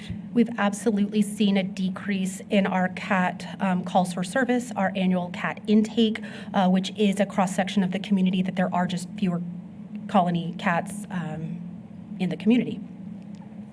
We've invested heavily in neighborhood colony assistance that with donated funds and taxpayer dollars both. The lingering ones that you might see, we need property owner permission to provide that service. We also need, ideally, a willing colony caregiver where they would withhold food on days that we're trapping so that we can work those animals through the surgery schedule, get them back vaccinated, and over time decrease that population. So ideally, we're doing both. We're working with property owner and colony caretaker, and because of the amount of area that a cat roams, those might be different people. But we have had a lot of success with that. We've been investing now for over 5 years in this spay, neuter, and return of community cats, and have seen a decrease in our cat population. Hundreds fewer cats being born, hundreds fewer cats coming in. It wasn't uncommon that on a Tuesday after a holiday at 10 a.m., there would be a line of trappers, of guys that over the weekend had caught a cat and were bringing it in, and that's just not happening anymore because we've got those pets spay neutered, returned, and they no longer need that service, have decreased nuisance behavior, and over time decreased the size of the colony. May I ask what the ordinance says about people who come onto your private property and feed cats? Certainly, the animal services section of the code states that the colony caregivers have to have permission, but I think that there's a bigger issue around trespassing and a penal code violation and a law enforcement component, that if there is someone coming on your private property without your permission to care for cats, we would recommend that it escalates to law enforcement at that point. Other questions or comments? I Larry? just wanted to compliment the people who were involved with those 25 dogs that were supposed to be euthanized sometime around Christmas, who were apparently adopted or fostered out. I know you were involved in it. I assume PAWS was involved in it. I don't know all the volunteers, but thank you very much. San Angelo showed up for those pets, and our role in it is identifying who's at risk of euthanasia. At that point, Concho Valley Paws runs with it. We gave a number of days for response, and it was looking pretty bleak. And it was down to the wire, the final hours. Each and every one of those pets was saved, and we're grateful to the community and Concho Valley Paws for stepping up for those pets. That's a good point.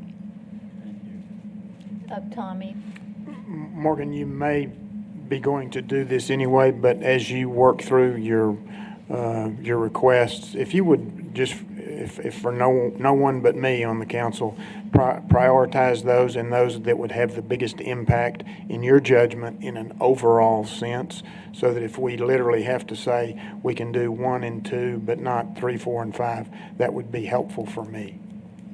Yes, and to even just test it to see if you funded 1 and 2, and then see if there's an impact before we move on to the others. But we certainly want it all identified and financial numbers put to the proposed items. Yes, of course. Other questions, comments? We will open it up, which I have messed up every time, to not allow public comment. So I'm not going to do that, go around. We're going to open this up to public comment at this point.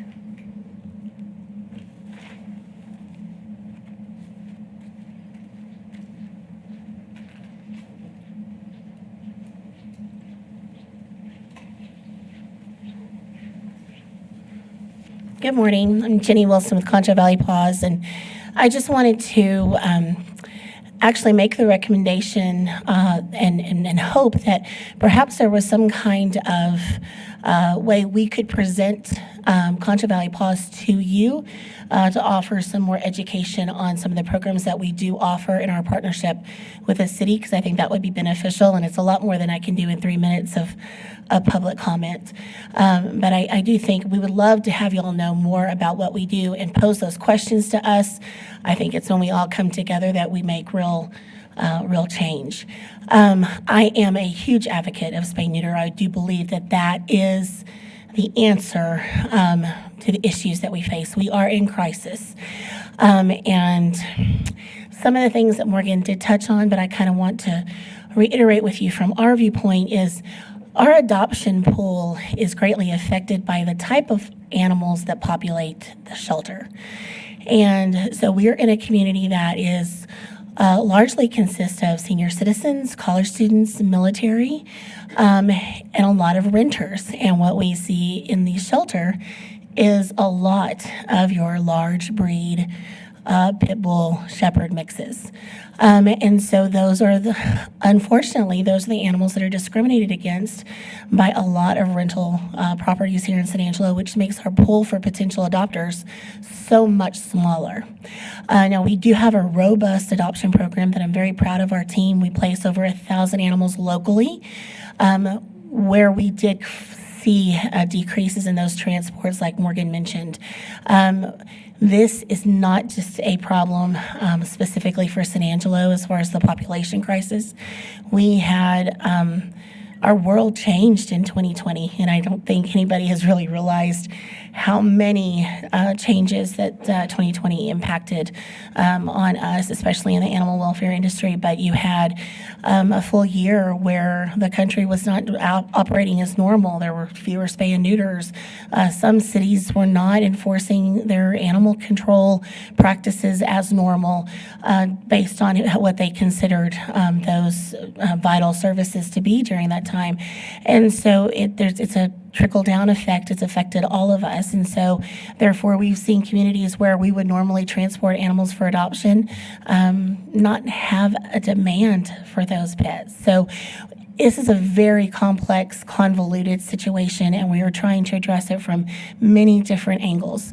But one of the things, I think the biggest thing that we have to be honest and say that we can't do anything about is the responsibility of the pet owner. It all boils down to that. Every animal in that shelter is adoptable.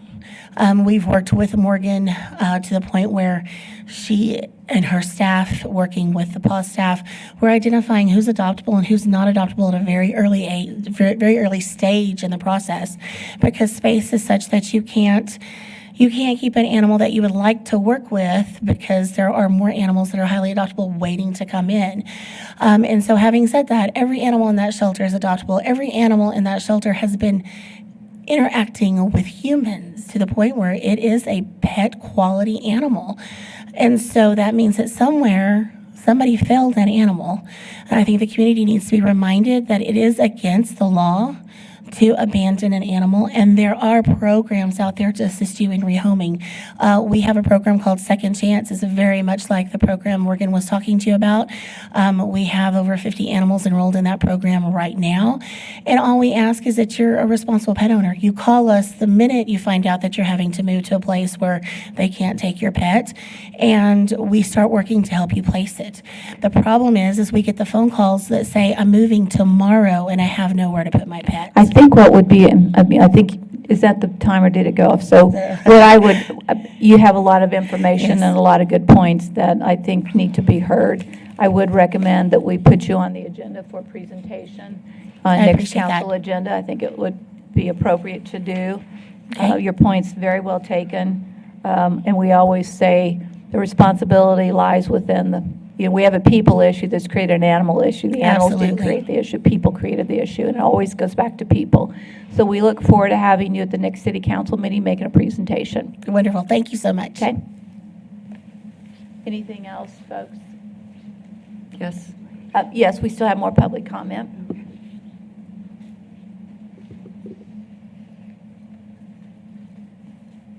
My name is Cindy Flores, and I am on the board of Contra Valley Paws. And I wanted to reinforce that spay-neuter is got to be at the core of it. You can't kill your way out of it. You can't adopt your way out of it. You can't transport your way out of it. Spay-neuter won't happen quickly. You won't see the numbers quickly. But as we saw with the cat population, it will take time, but it will come down. The communities that we transport to have a strong enforcement on spay-neuter, and that is why they can take animals from us. My other encouragement is if you have any questions and you want to learn, or people have brought concerns, please reach out to Contra Valley Paws to speak on what we do. Come see our facilities, come look at our records, come educate yourself, do your due diligence, and come do that. We want to work with the city, we want to work with the shelter, and we look forward to continuing to do that to improve it. But we encourage you all to come out and see. Yeah, I would encourage Brian Groves and Lorelei to create some video that we put out on our social media, et cetera, that goes through some of these specific things that you really offer this community. Yes, And but I would encourage you all to come out and see it firsthand as well. I would agree, and I would, again, I know Brian Groves is back there listening, but, so this is a bigger, broader issue. Yes. And us 7 people can certainly come visit and become more knowledgeable about it, but we need the whole public, the citizens of San Angelo, to be aware. Yes, and I agree. It starts with you all, and then we can spread it out. Perfect, thank you.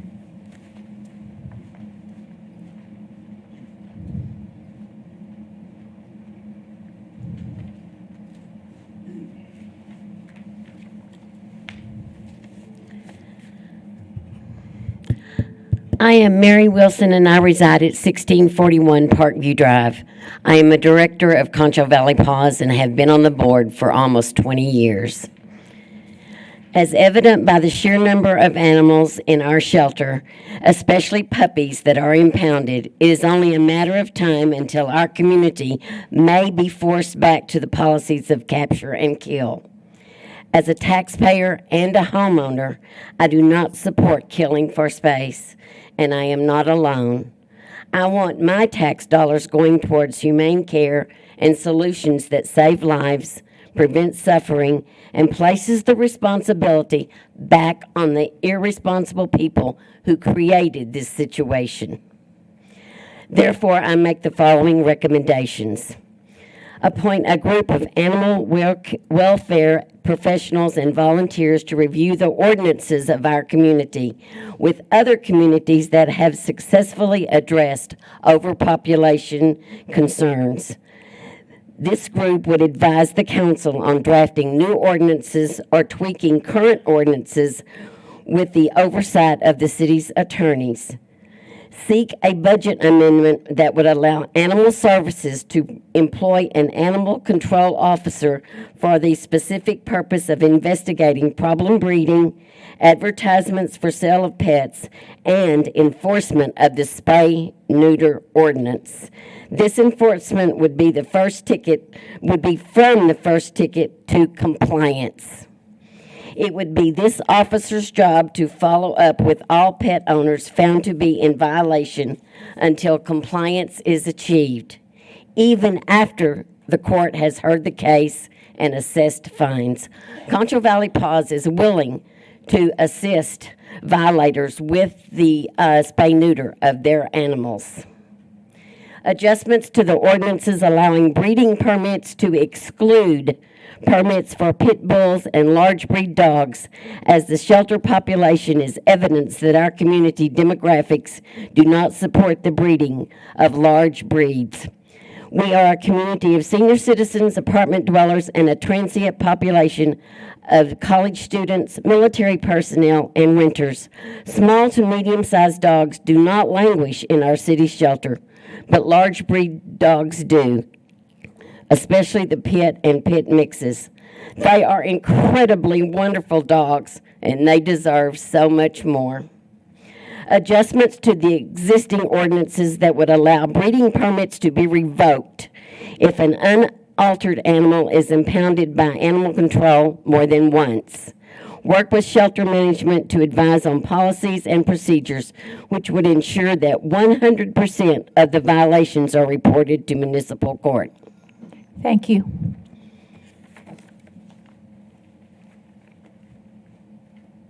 Further public comment?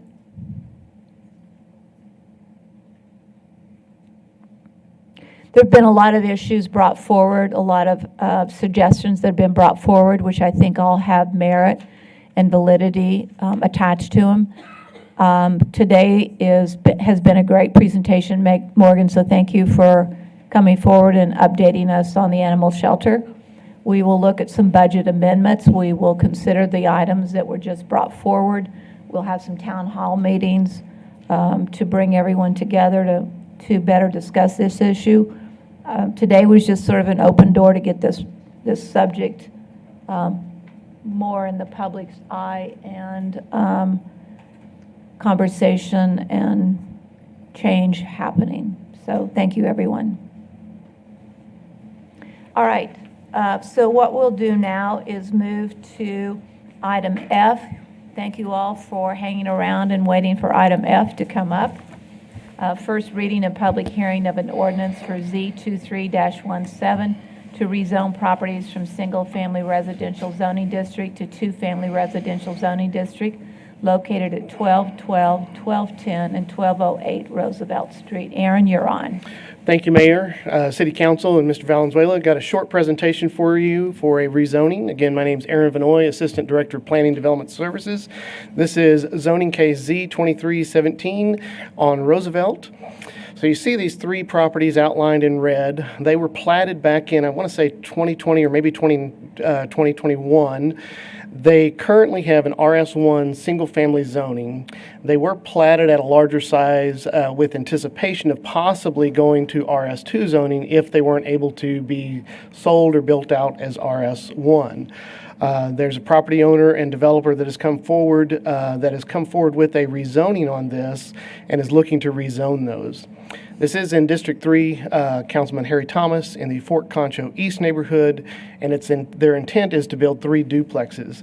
Roosevelt comes right off of Rio Concho, right as it crosses the Concho River, and so this is just to our east of our downtown area. So you can see our zoning. There are some areas around that to the south are fully developed and to the west have not fully developed that are RM1 low-rise multifamily. That is kind of a homestead where the property owner that owns a number of these, they built a house just to the west of Buchanan there, kind of up on the hill overseeing the Concho Valley, or the Concho River, the Concho River there. But they are looking at how do they develop that 1104 property there.